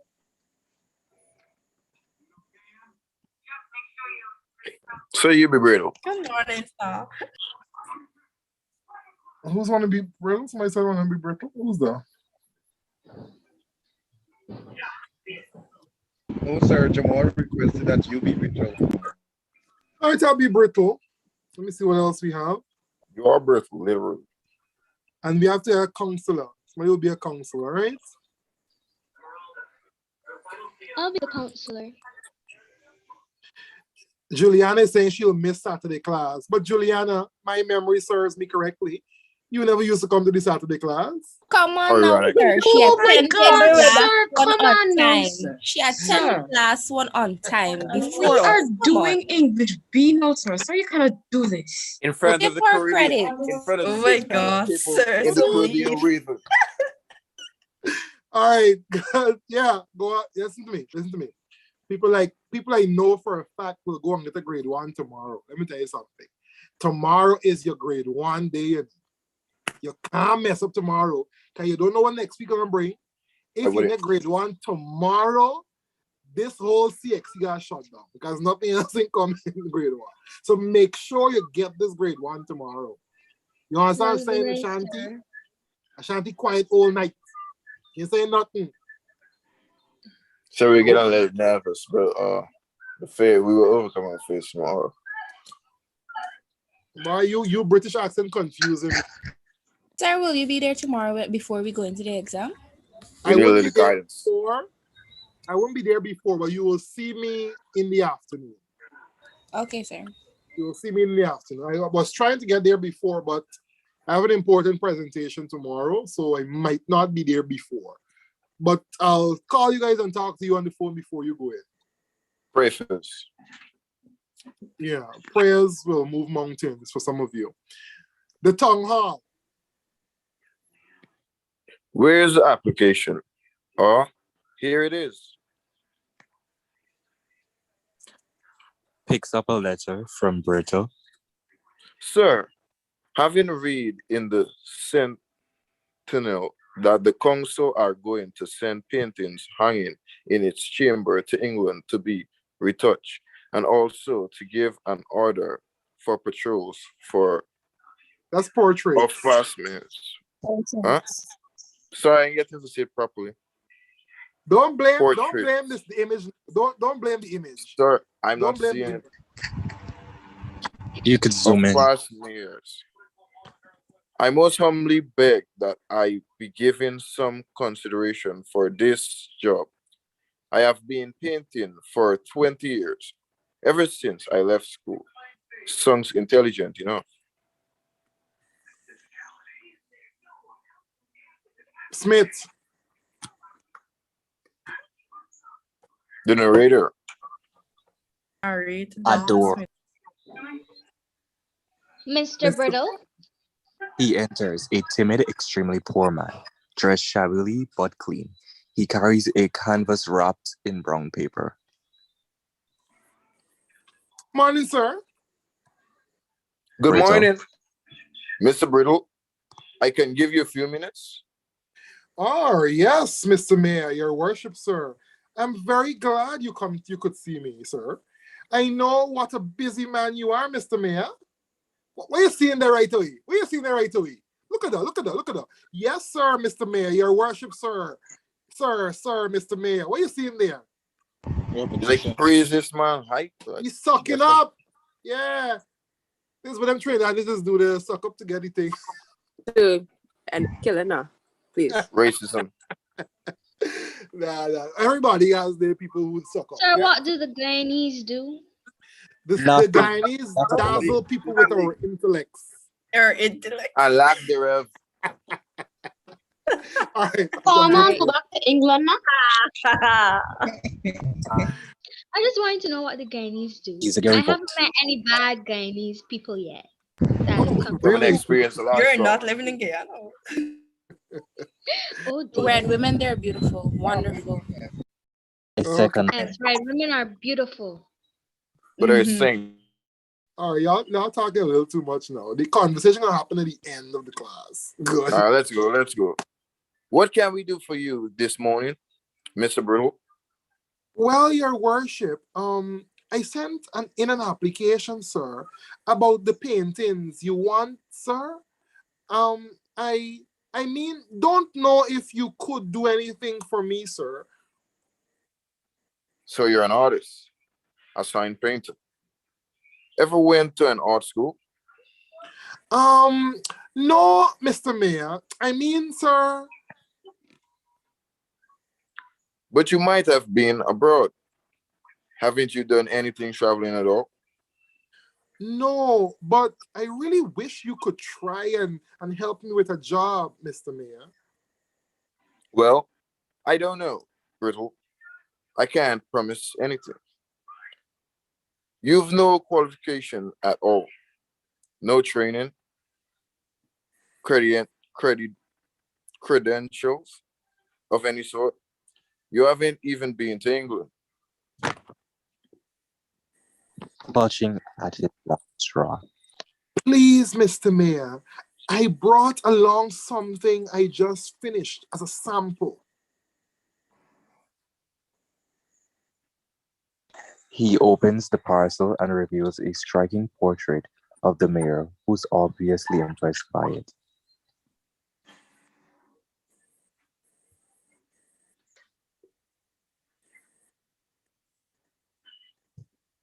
A painting of myself. Examining it carefully. Rather good. Yes, excellent. Stand a little way off. Over there by the light. Shows my profile to advantage, don't you think? You painted this yourself? And where did you learn to paint like that?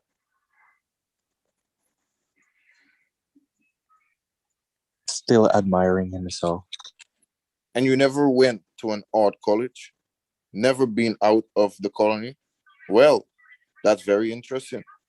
I like this picture very much, Brittle. Very much indeed. In fact, you must let me have it. I have no idea there was such talent in this country. Of course, I insist on paying for it. It is hard for him to refuse ready cash, but he is playing for the bigger stakes. Well, your worship, sir, if you wouldn't mind, I didn't want to sell the picture right away. I would like you to just show it at the council meeting with my application. Ah, certainly.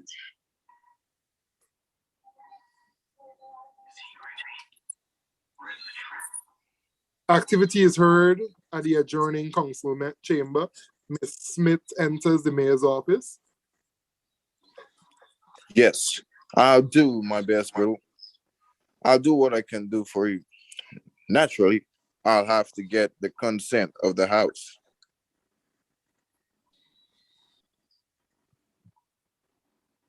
Lowering his voice.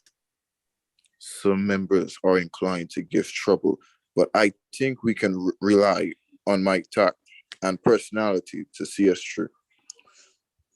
We have a meeting so I could bring it up there and let you know our decision. Then you can let me have leave the picture behind for me. Big job, lot of money, publicity. By the way, how much you intend to charge? All nervousness. Well, sir, I talked about, Mr. Mayor, I might ask about half what the English firm quoted. Half? Absurd. Preposterous. Pay that to a local man. No training, whatever. My dear fellow, the council will never approve of that. Never. $1,000. I don't want to lose the job, sir. Whatever you say, take the picture, sir. Miss Smith enters. He hands the picture to Miss Smith. Here, take care of this picture. Wrap it up carefully and leave it on my desk. But, Mr. Mayor, I thought you were going to show it at the meeting. Oh, yes. Completely forgot. What does that tell you? What does that tell you? The fact that he was about to show it at the meeting and he wrapped it up. What does that tell you? Like he wants to steal scam. He's a scam. Yeah, like he wants to steal it. Yep. This is how rich people treat poor people. Yeah. If you don't stop. Buy if you don't get. If you don't get. I see Corinne Springer has joined the live. Y'all say hi to Corinne. Voices are heard. Y'all live next week.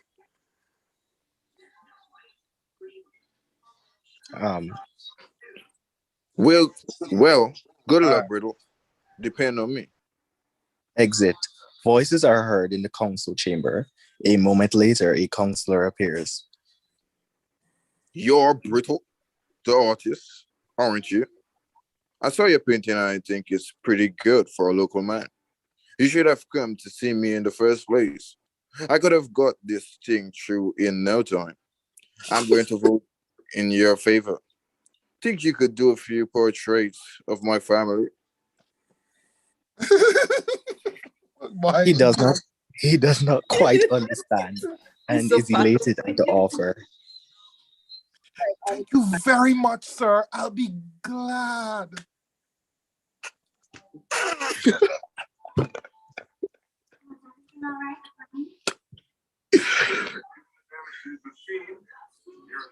Making himself clear. Well, it's a deal then. So long as I have your word on it, I vote in your favor. Slapping Brittle lustily on the back. Well, that's business for you. He returns to the meeting. Brittle murmurs something incoherent. So what's happening here? Everybody's trying to use this man. Can you see that? Yes. Let's go on to our question. It's very evident. What is happening in 2 to 8? Go back and read. Go back and read. That's what you have to do. Go back and read. 2 to 8. Somebody else read that one for us. Sarah, read that one quickly because if we hear the accent one more time, we all trip. 2 to 8.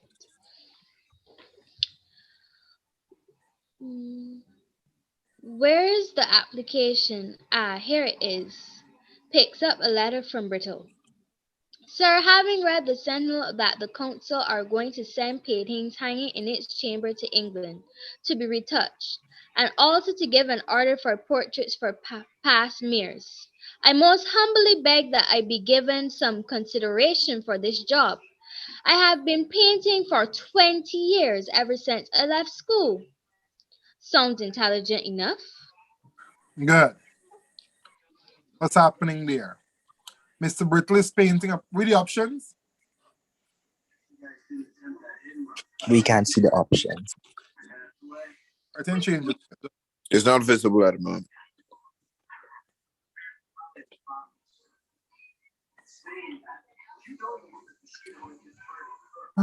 My internet is not cooperating. The lack thereof. You're not seeing it yet? No, sir.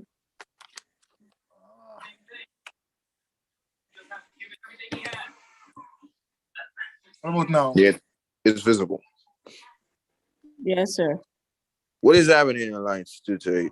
Picks Mr. Bill. Lord, sweet Jesus. Sarah, please. Joelle, please read. What is happening in lines 2 to 8? Picks Mr. Brittle. A. Mr. Brittle is painting a portrait of the mayor. B. The mayor is summoning Mr. Brittle to his office. C. The mayor is reviewing Mr. Brittle's application. Or D. Mr. Brittle and the mayor are discussing retouching his painting. It's the only obvious answer here. Was it? D. C. A. C, sir. C. We hear D, we hear, who is, they're painting a portrait of the mayor? What nonsense is that? C. Sir, C. Yes, the answer is C. So the application is given to the mayor and the mayor is reviewing the application. So C. Question 2. Line 13, error. Line Yes. 13. Mr. Mayor, Your Worship, sir, I'm very glad you could see me, sir. Suggest that Mr. Brittle is A, reliable and skillful communicator, B, responsible and hardworking painter, C, humble man who's nervous at having to meet the mayor, and D, hesitant man because of his past experience with the mayor. I say C. C. He's nervous, go. okay? Yes, sir. Like that's how he was stuttering, like in a way. Yeah. Agreeable. Yeah, it's That's not dramatic. every day you get to meet the mayor, so. Yeah, it was like a huge honor to him. Mhm. Yep. So your answer there is C. Very good. Question 3. The purpose of the mayor mentioning Mr. Brittle's lack of formal training and never having visited England is most likely to A, imply that Mr. Brittle is not qualified for the job. B, highlight Mr. Brittle's experience with painting portraits. C, reinforce Mr. Brittle's lack of professional experience. D, suggest that he is superior to Mr. Brittle and to further intimidate him. It's a good question. What's happening here? Yes, good luck, Miss James. Good luck. D. All the best. I think it's A, but Sir, D sound like more like. It's not A. They're asking D for is more. good. Sir, Or More C. I agree with C. C, yeah, C. C. C, C, or D. Look at So the you're question D. again. Why do we suggest Not that he's superior to reinforcing. Mr. Brittle and to Look at the question further again. intimidate Look him? at the question again. Yeah, You gotta I calm said yourself D. down. Look at the question again. The purpose of the mayor mentioning Mr. Brittle's lack of formal training and never having visited England is to do what? What is England? Why is England important? England gives the answer away. Exactly, superiority. Nothing about England is important there. Yeah, so Absolutely answer is nothing. D. So it's Yes. just trying to intimidate the guy. So you've never been to England? How dare you? It's D. It's D. England isn't so great. Yes, it is. Best land in Europe. I want to Says the go. person who's never Try been. Canada. Canada? Okay. Spain is it. Nah, man. Question 4. The dramatic function of the mayor's acknowledgement of Mr. Brittle's talent after seeing the portrait is to A, provide background information about the artist, create suspense and intrigue about the council meeting, reveal the mayor's character as arrogant and conceited, advance the conflict between the mayor and the council members. Well, we haven't seen the conflict as yet, so we can't advance the thing we haven't seen. So it's not D. A stupid person would choose D. Please don't choose D. A, sir. I'm going with A. You mean Sir, A? to me, like after the I person think it's showed the B. mirror the portrait, like it showed the type of personality the mirror had. So, one Exactly. minute he was being nice and another minute, no, 1 minute he's being mean and then all And of a one minute sudden is he wants to be nice. nice. Exactly. Yeah, So true. the best answer there would be what? C. C. That is correct. See. That is correct. Yes, Good. sir. I'm happy we're focusing. Zanelli, read this one for us. Which of the following devices is used in lines 22 to 23? You've no qualifications at all, no training, credentials of any sort. You haven't been to England. On lines 27 to 33, painting of myself, talent in this country. A. Irony. B. Satire. C. Sarcasm. D. Personification. All right, guys. So at any point, you guys can go, right? If you got to get a good night's rest, go ahead and go rest. I'm sure you've learned enough. You've learned enough already for the exam. Just be confident tomorrow. You were taught by the good-looking dark chocolate jam in Hatton. That is enough for you to pass your exam. Wow. So go with the Lord and have fun with it, right? Good. Let's read it again, Zanelli. Thanks. Which of the following devices is used in lines 22 to 23? You have no qualifications at all, no training, credentials of any sort. You haven't been to England. On lines 27 to 33, a painting of myself, talent in this country. A. Irony. I love B. it. Satire. I love it. C. Sarcasm. D. Personification. That's the best example of juxtaposition you can ever see. Look how they juxtapose that statement he made along the next one. What talent in this country? Wow. That definitely was that. What device is that? Sarcasm. Irony. Irony, sir. I would slap those persons who tell me sarcasm. Why sarcasm? Sarcasm. Irony. Sarcasm is only when somebody's insulted.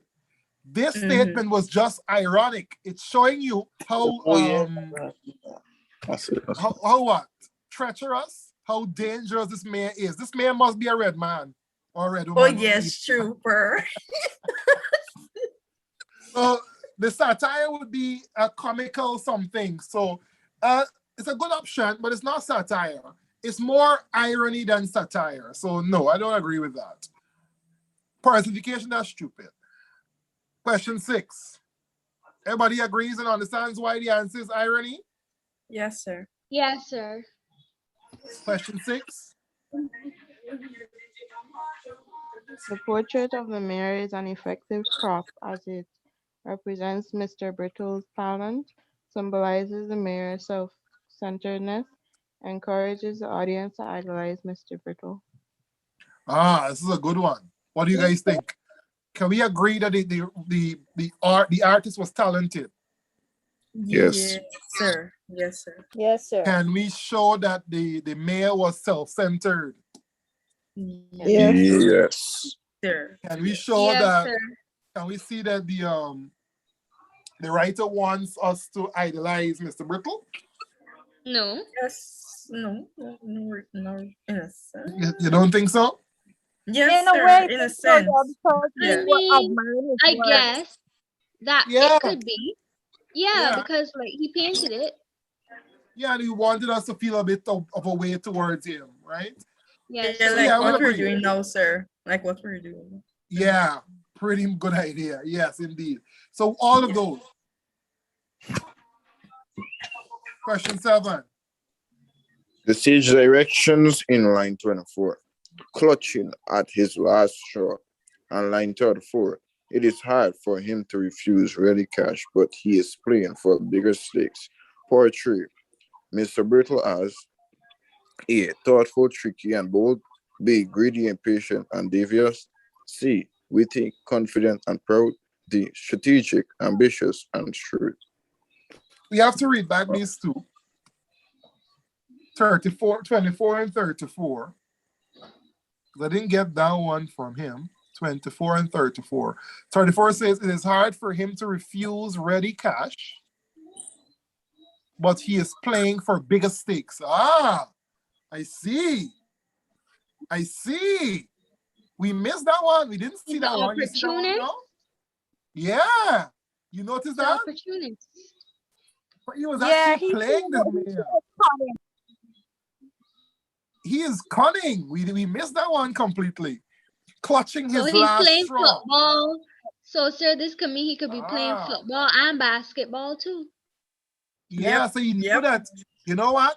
Yeah, I want this money, but I wouldn't take it yet. The mayor is about to pitch it to the board members. Bigger money to come. You see that? Mm-hmm. Yes, sir. Right. Let's go back. Sir, he's thinking with saints. Literally, I like your pun. So what is he? Thoughtful, tricky, and bold? Nah. No, sir. Greedy? No. No. No. Not impatient, definitely not. Witty, No. confident, and proud. Witty No. so weird. The witty one sound Yeah, weird. it's so weird. I love D. Yeah. D. I like D D. sound better. Yeah. Yes, sir. Mhm. He's strategic, ambitious, and shrewd. Yeah. The one sound reasonable. Definitely. And what shrewd means? Sharp, huh? Witty. Good. So D, dog. Question 8. We can't see the questions, sir. Yes, we can.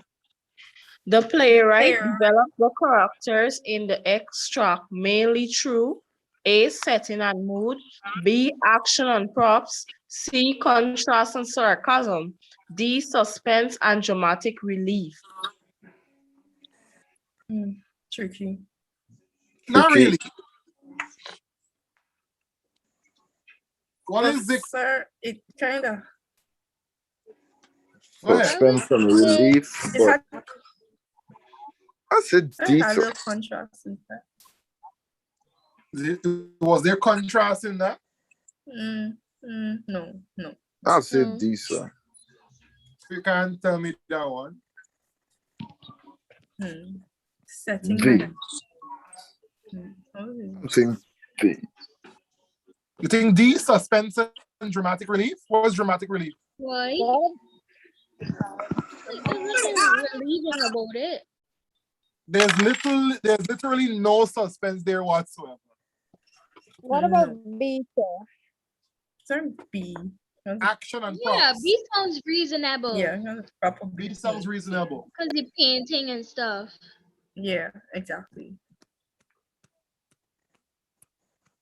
Action and props. Okay, what about the setting and the mood? Setting definitely, but mood. Sarah was thinking about that. About the mood thing, like how you bring it out. Like The mood is how you feel after you read this thing. Oh yeah. I felt empathy for him. Nah, it's the best one is the action and the props. Right? The clutching of the fist and all of the final straw, the props of the painting that adds to it. The best answer is B, so action and the prop. Yes, I agree. Question 9.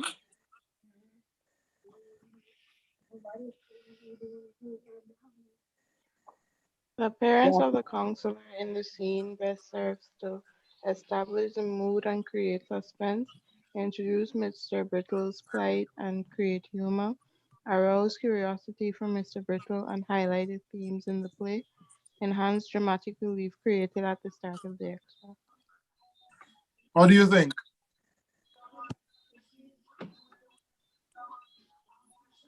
A, sir. The mood and create suspense. Okay. Around Mr. Brittle and highlight the themes in the play. Yeah, I could highlight something. You like C? C sound reasonable, but I'm just we have to reason it out. We have to reason it out. It's a process, sir. So, well, the other question we had suspense and dramatic relief, and in this same question, we have something with dramatic relief too. So, the one could be out right away. Sir, I wouldn't say that it creates humor, so it can't be B. Right. There's nothing humorous about it. Well, it didn't really create It can't be suspense. dramatic relief. It didn't really create suspense, so that can't be it either. Y'all really got all the answers there. Is it C? Sir, to me, C is the only option I see reasonable. Yeah, Sir, what's I the think what, A what's the C? because the council is going to con him. Yeah, but everybody's trying to get a piece of Mr. Brittle, and that is what C is showing us. They're showing us curiosity, and they're showing us that everybody is this deceitful, right? So the best one there is really C. Yes, sir. The suspense, we are not really seeing that suspense. And look at this next question here. Look at this next question here. And it highlights what the answer to D is. Look at it. Read the last question. The main theme of the extract are A, materialism and humility. B, delusionment and anxiety. C, vulnerability and exploitation. D, temptation and pursuit of power. I think C. C, sir. It's C and D. Sir. D, sir, both. To me, between C and D, you have to narrow it down to. So what is it? Vulnerability? Yes. This man appears to not have any I think formal because he was in a education. vulnerable position because he was not qualified, and they use that against him. And they were trying to exploit him. Yes. But look at temptation, because remember, Mr. Brittle was trying to manipulate them, and the pursuit of power. But we cannot ignore that exploitation bit. That's a great part, right? So I would agree with C, vulnerability and exploitation. Sir, they would still give marks, even if, because like you said, that maybe it could have two answers within a multiple. Could have, but we don't know what CXC really does. So I can't speak for that. And I think that they're asking for the main teams. Yeah. So even though some of them would make sense, I think the one that would stand out. True. We said number 8 is B.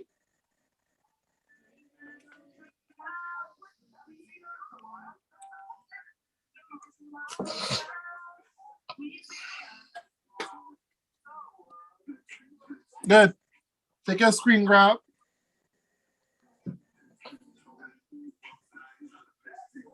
Are we up to 700 likes on Facebook, man? Can we make 1,000? Only if possible. We just have to get relief. Mr. Banks. What is it? Hello, the two of you, keep your conversations to your WhatsApp. Huh? We want to hear your story. You can have all the privacy in the world on WhatsApp.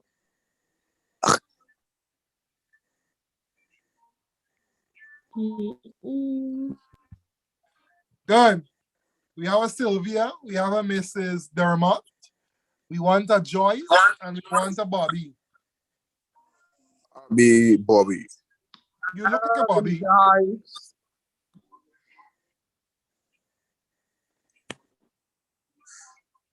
I'll leave it to you. I'll be Who's Sylvia. No, you be Bobby. Go ahead and be Sylvia, Sarah, or Joel, somebody.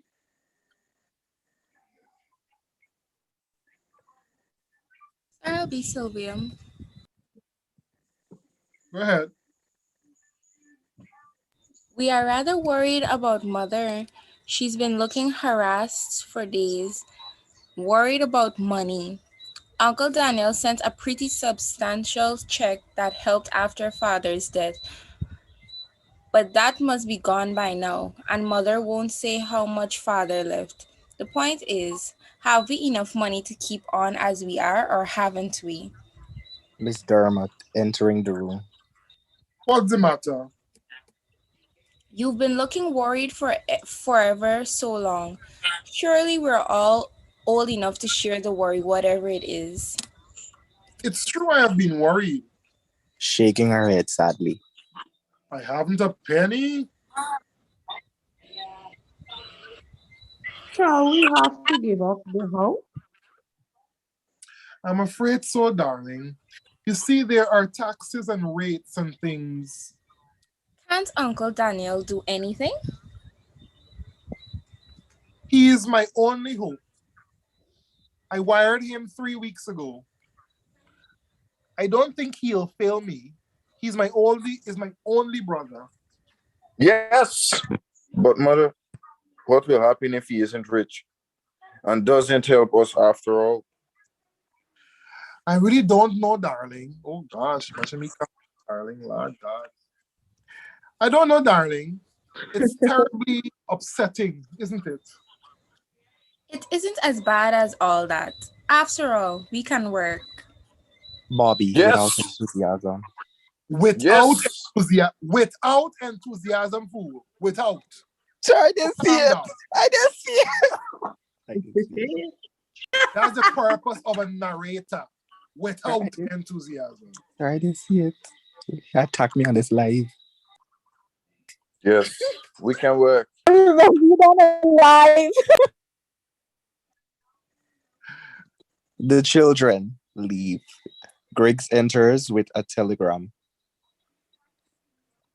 Thank you, Giggs. Arrive this afternoon, Danielle. We are saved.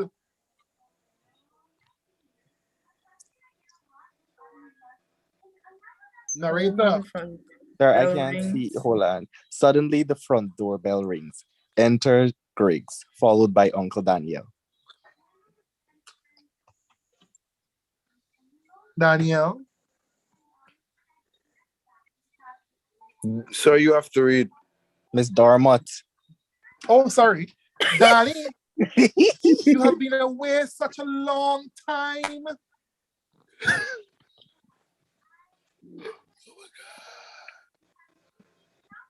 Somebody be Annie. How far You did know I Daniel there? often long to be home. I can never thank you enough for sending the check, Danny.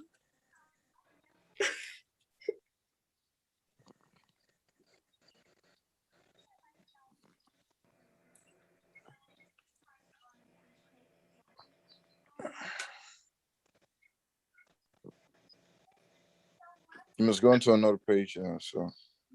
Take it to me, little.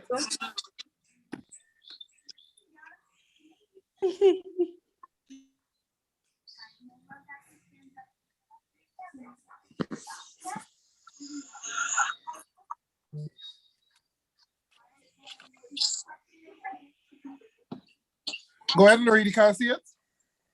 No, sir. Please zoom in a little bit. I zoomed in a while now, man. We can't see Oh, you have it. For the screen blank. You thought maybe you you have did. internet difficulty.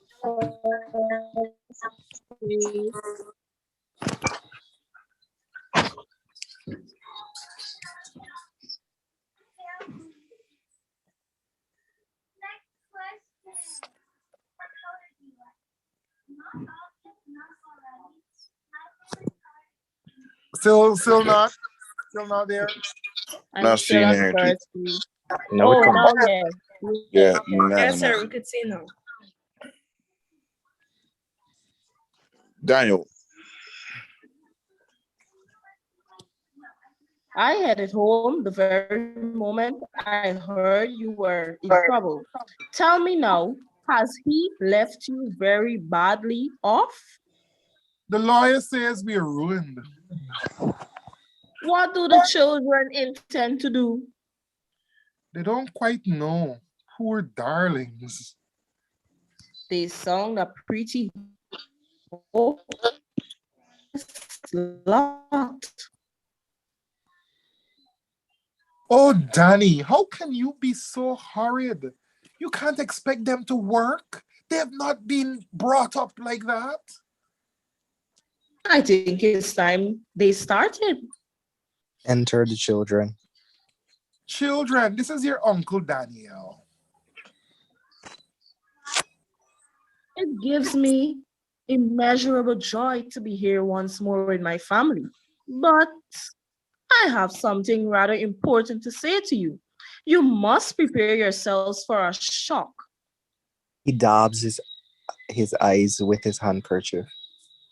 I consulted my doctor just before I sailed. He gave me just 3 years to live. Sweet Jesus. Who there? It's Miss awful. Dear Darmot. sir, it's the most awful thing. What's the matter with you? Friend, this is a serious situation. You can't use a British accent for this serious situation. I can't take It's that. the most awful thing. What's the matter with It's the you? most awful Can I thing. read it? What's the matter with you? God take me now. Somebody was asking they can read it. Who wants to read it? Sounds like zero. Me.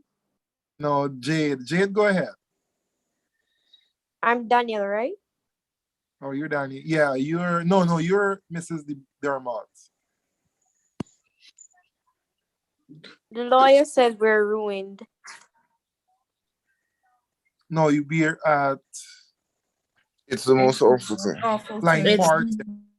Most awful thing.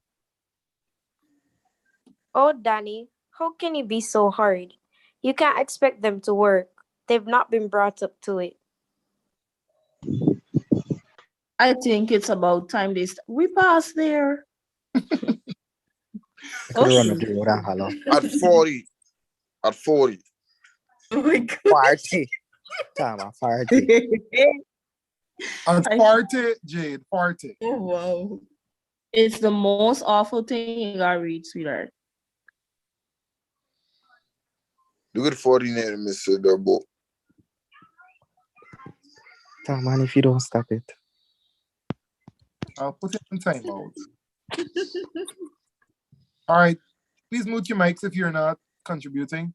Jade, go ahead and read from line 40. I'm marking it here. This is what you have to read. From 40? Yes. It's the most awful thing. What's the matter with you? Takes a big breath. Sleeping sick. Smiles broadly at Mistress Darmot. What? But that won't happen to me for 3 years. Anne breaks down, sobs on Daniel's shoulder, rising. I have a few words to say to you all. Words which, though they may sound a little mercenary, are in reality prompted by very deep feeling. It may seem to all of you banal in the extreme to talk of money on occasions such as this, but believe me, it's best to get it over. I came over to England this time with a double purpose. Firstly, to comfort your dear mother in our hour of tribulation. He pauses. I am, as you may have guessed, a wealthy man. I am a firm believer in the old-fashioned laws of entail. I have no patience with this modern way of dividing up legacies between large numbers of people. When I pass, I intend to leave my fortune to the one of you who has made good. Oh, what do you mean? Made good? I mean, your position in the world justify your existence. Carve for yourself a niche. A niche. They are all self-conscious as he Niche. addresses them. Mm-hmm. What is? Please change the page. It has changed. It has to. Just a bit.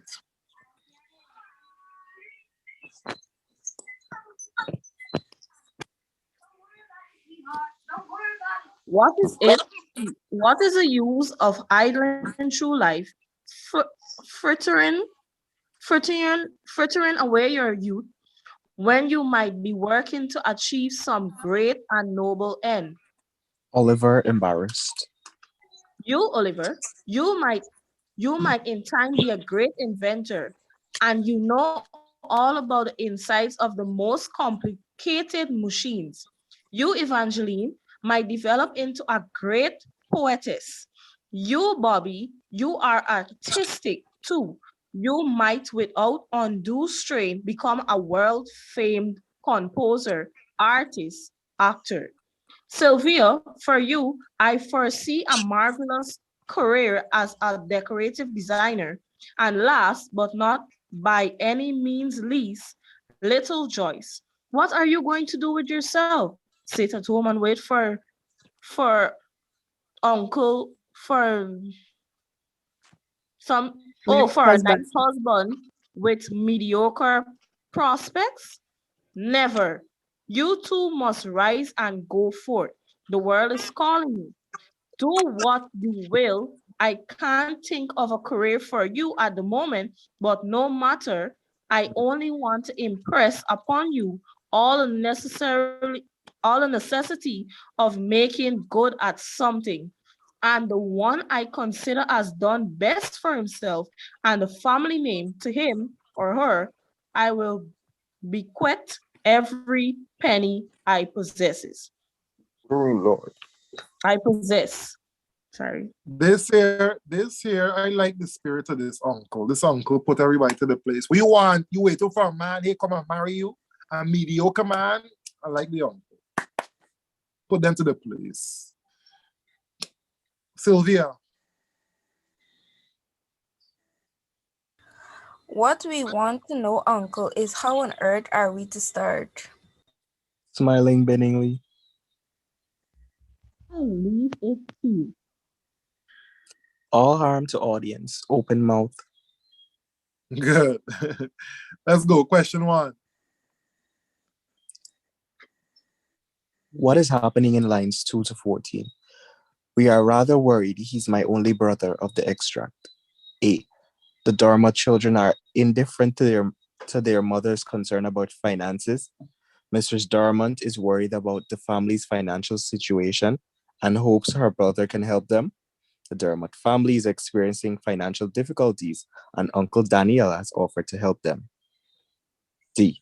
Mr. Dermot left enough money for his family to live comfortably, but Mrs. Dormant squandered it on trivial terms. Trivial item. Wow, that's a big accusation. Y'all see I anything? think it's B, sir. I think the answer is B. Boy. I would say B. B. Yes, and hope the brother can help them. That's correct. B is correct. Mm-hmm. Beth, explanation. Somebody else read this one for us. The best explanation of the function of the exchange between the mother and her children, Sylvia and Bobby, in like 15 to 18. Yes, but mother, what will happen? Yes, we can work. Is that it? A. Resolve the conflict or the extra. B. Creates a light-hearted atmosphere. C. Heightens the intrigue about Uncle Daniel. D. Gives insight into the children's character. D. Treated her like a servant. Where dog? His books everywhere. D. He loved party orders at her in front of the whole class. I put the necklace around her neck, and she looked so beautiful. She gave me a kiss on my cheek and said, "Thank you." Sorry, somebody's please mute. It's Jamal. Yeah, sorry. The question was what? The best explanation of the function of the exchange between the mother and her children. Resolve the conflict, create a light-hearted atmosphere, heighten the intrigue about Uncle Daniel, or gives insight into the children's character. What do you think? Dog? Yes, dog. D. D. Dog is correct. All they're concerned about is the money. Them little bitches. Anyway, the word You is gotta make use of it. alive. It's bad. Cover your ears, children. Your Question thoughts, sir? 13. The dramatic Shame on you, significance of the lines 29 to 33. They don't quite know. I think it's about time they started. Is that it? A. Arouses the audience's sympathy for the children. B. Contrasts Mr. Dermot and Uncle Daniel's attitude to the children. C. Provides background information about Daniel's absence.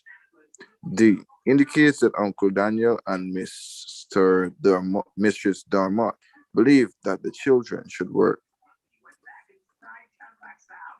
What do you think? D as in dog. Or do you mind going back to the extract so I could read it? Sure, that's exactly what I expected to hear you say. 29 to what? 33.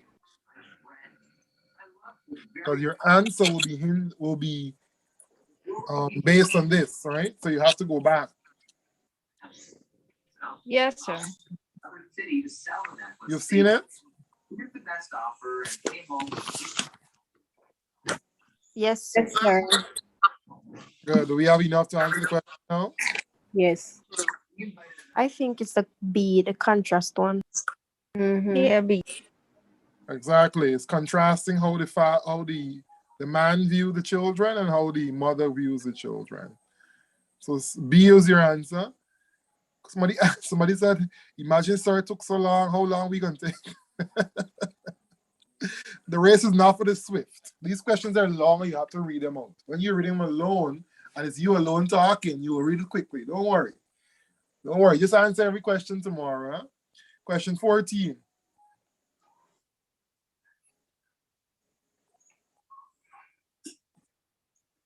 What is the dramatic impact of Daniel's announcement of his illness? A. Establishes the setting in the family home. B. Foreshadows the resolution of the situation. C. Provides comic relief in an already tense atmosphere. Heightens the suspense regarding the family situation. He does not provide a comical. Okay. It's not C. D. Please don't say C. Yes, no. Please don't say C. Not C. What is the comic relief? No, that's not a Yes, comic. no, we're Funny saying. now. He is heightening the suspense. Now Sir. everybody's fighting for this money. Yes, D as in dog.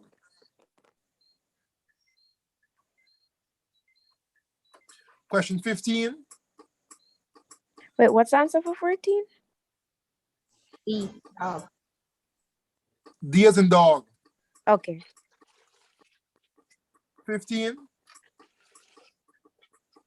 The stage direction smiles broadly at Mistress Dormont.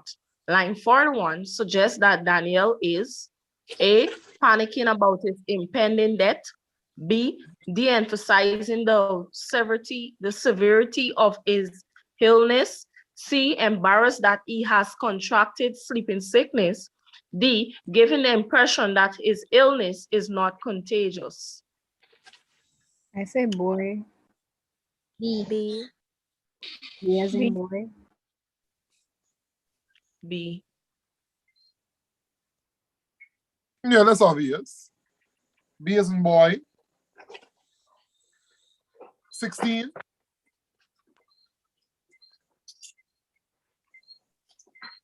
Daniel's arrival at the domain's home is ironic because A. Instead of offering financial help, he encourages the children to get jobs.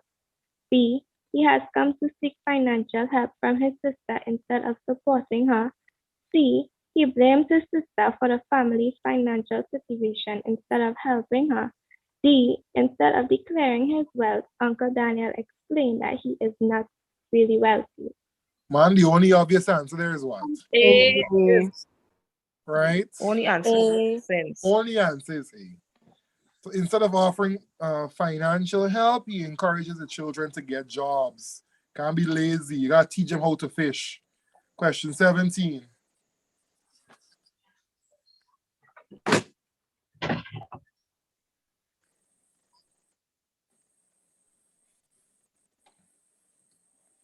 The best explanation of the function of the stage directions. They are all self-conscious, line 56, and all turn to the audience open-mouthed. Line 71 is they highlight the contrast between the children as helpless victims and focused individuals. B, emphasize that they were nonchalant about their dependence on their mother to provide for them. C, suggests that the children did not believe that they were capable of getting careers as Uncle Daniel explained. D, reveal the children's embarrassment as they expected Uncle Daniel to rescue them instead of helping themselves. I believe. It's a lovely question because the answer is so obvious and it puts everything into perspective. What do you think? D? D as in dog. It reveals the embarrassment. They thought the man would come and just give them money. Look, money, money, money, look. But instead, the man made them see their foolishness. So dog is correct.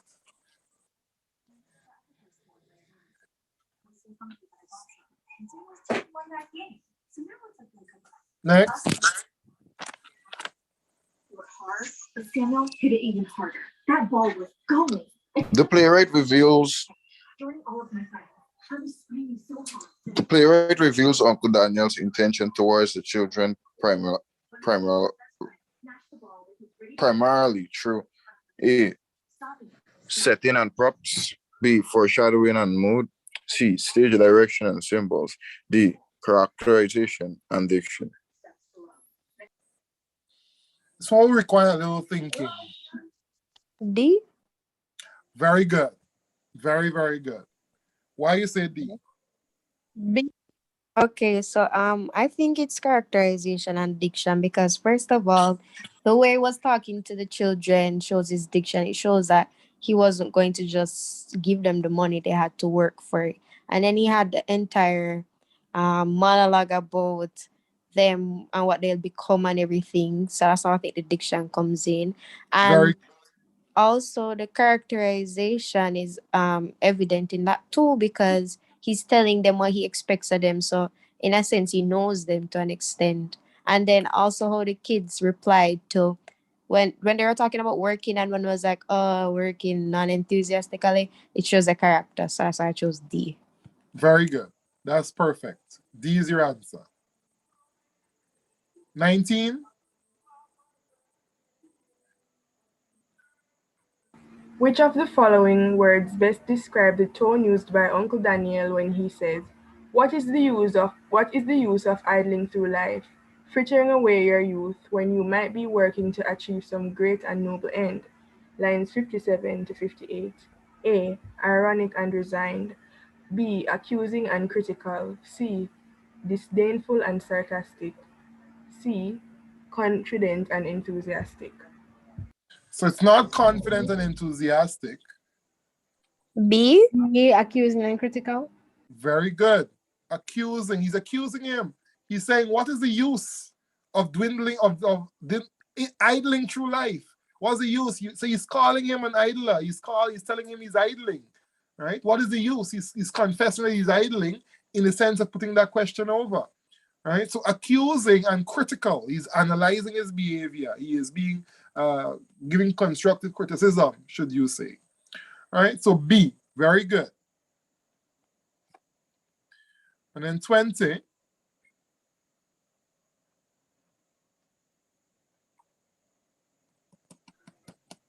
Based on information in the passage, which of the following is a plausible conclusion to the extract?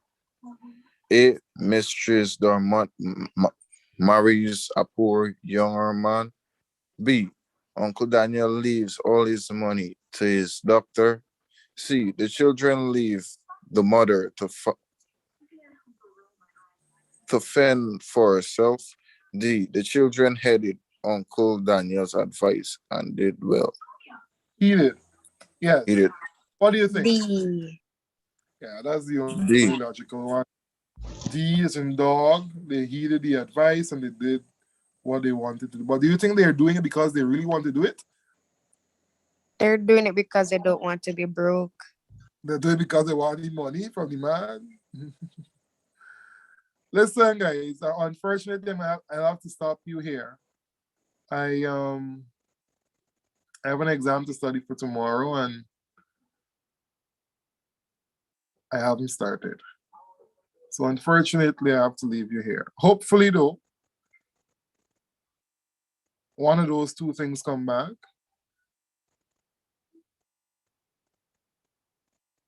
Yeah, I have an exam and I haven't started. I haven't studied it yet. Yeah, we can do one more, I guess.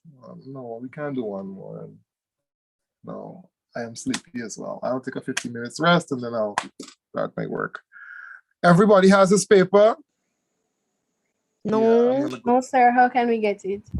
No, sir. I can send it. How can I send it? So you can create a Google Drive link or something and share it with us.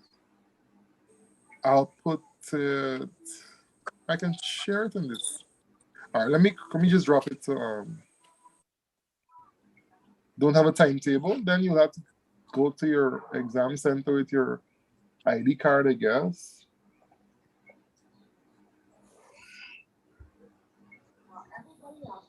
Listen, I ain't with all of that. Y'all just send me a message on WhatsApp. No? Sir, what about if we don't have your number? students? We don't have it. We don't have your number.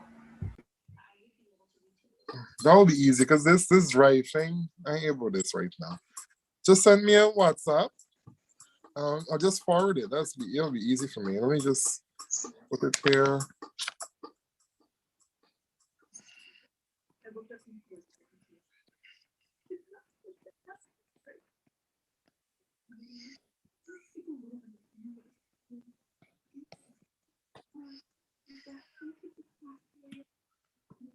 It's okay. My number is not so important. It's fine.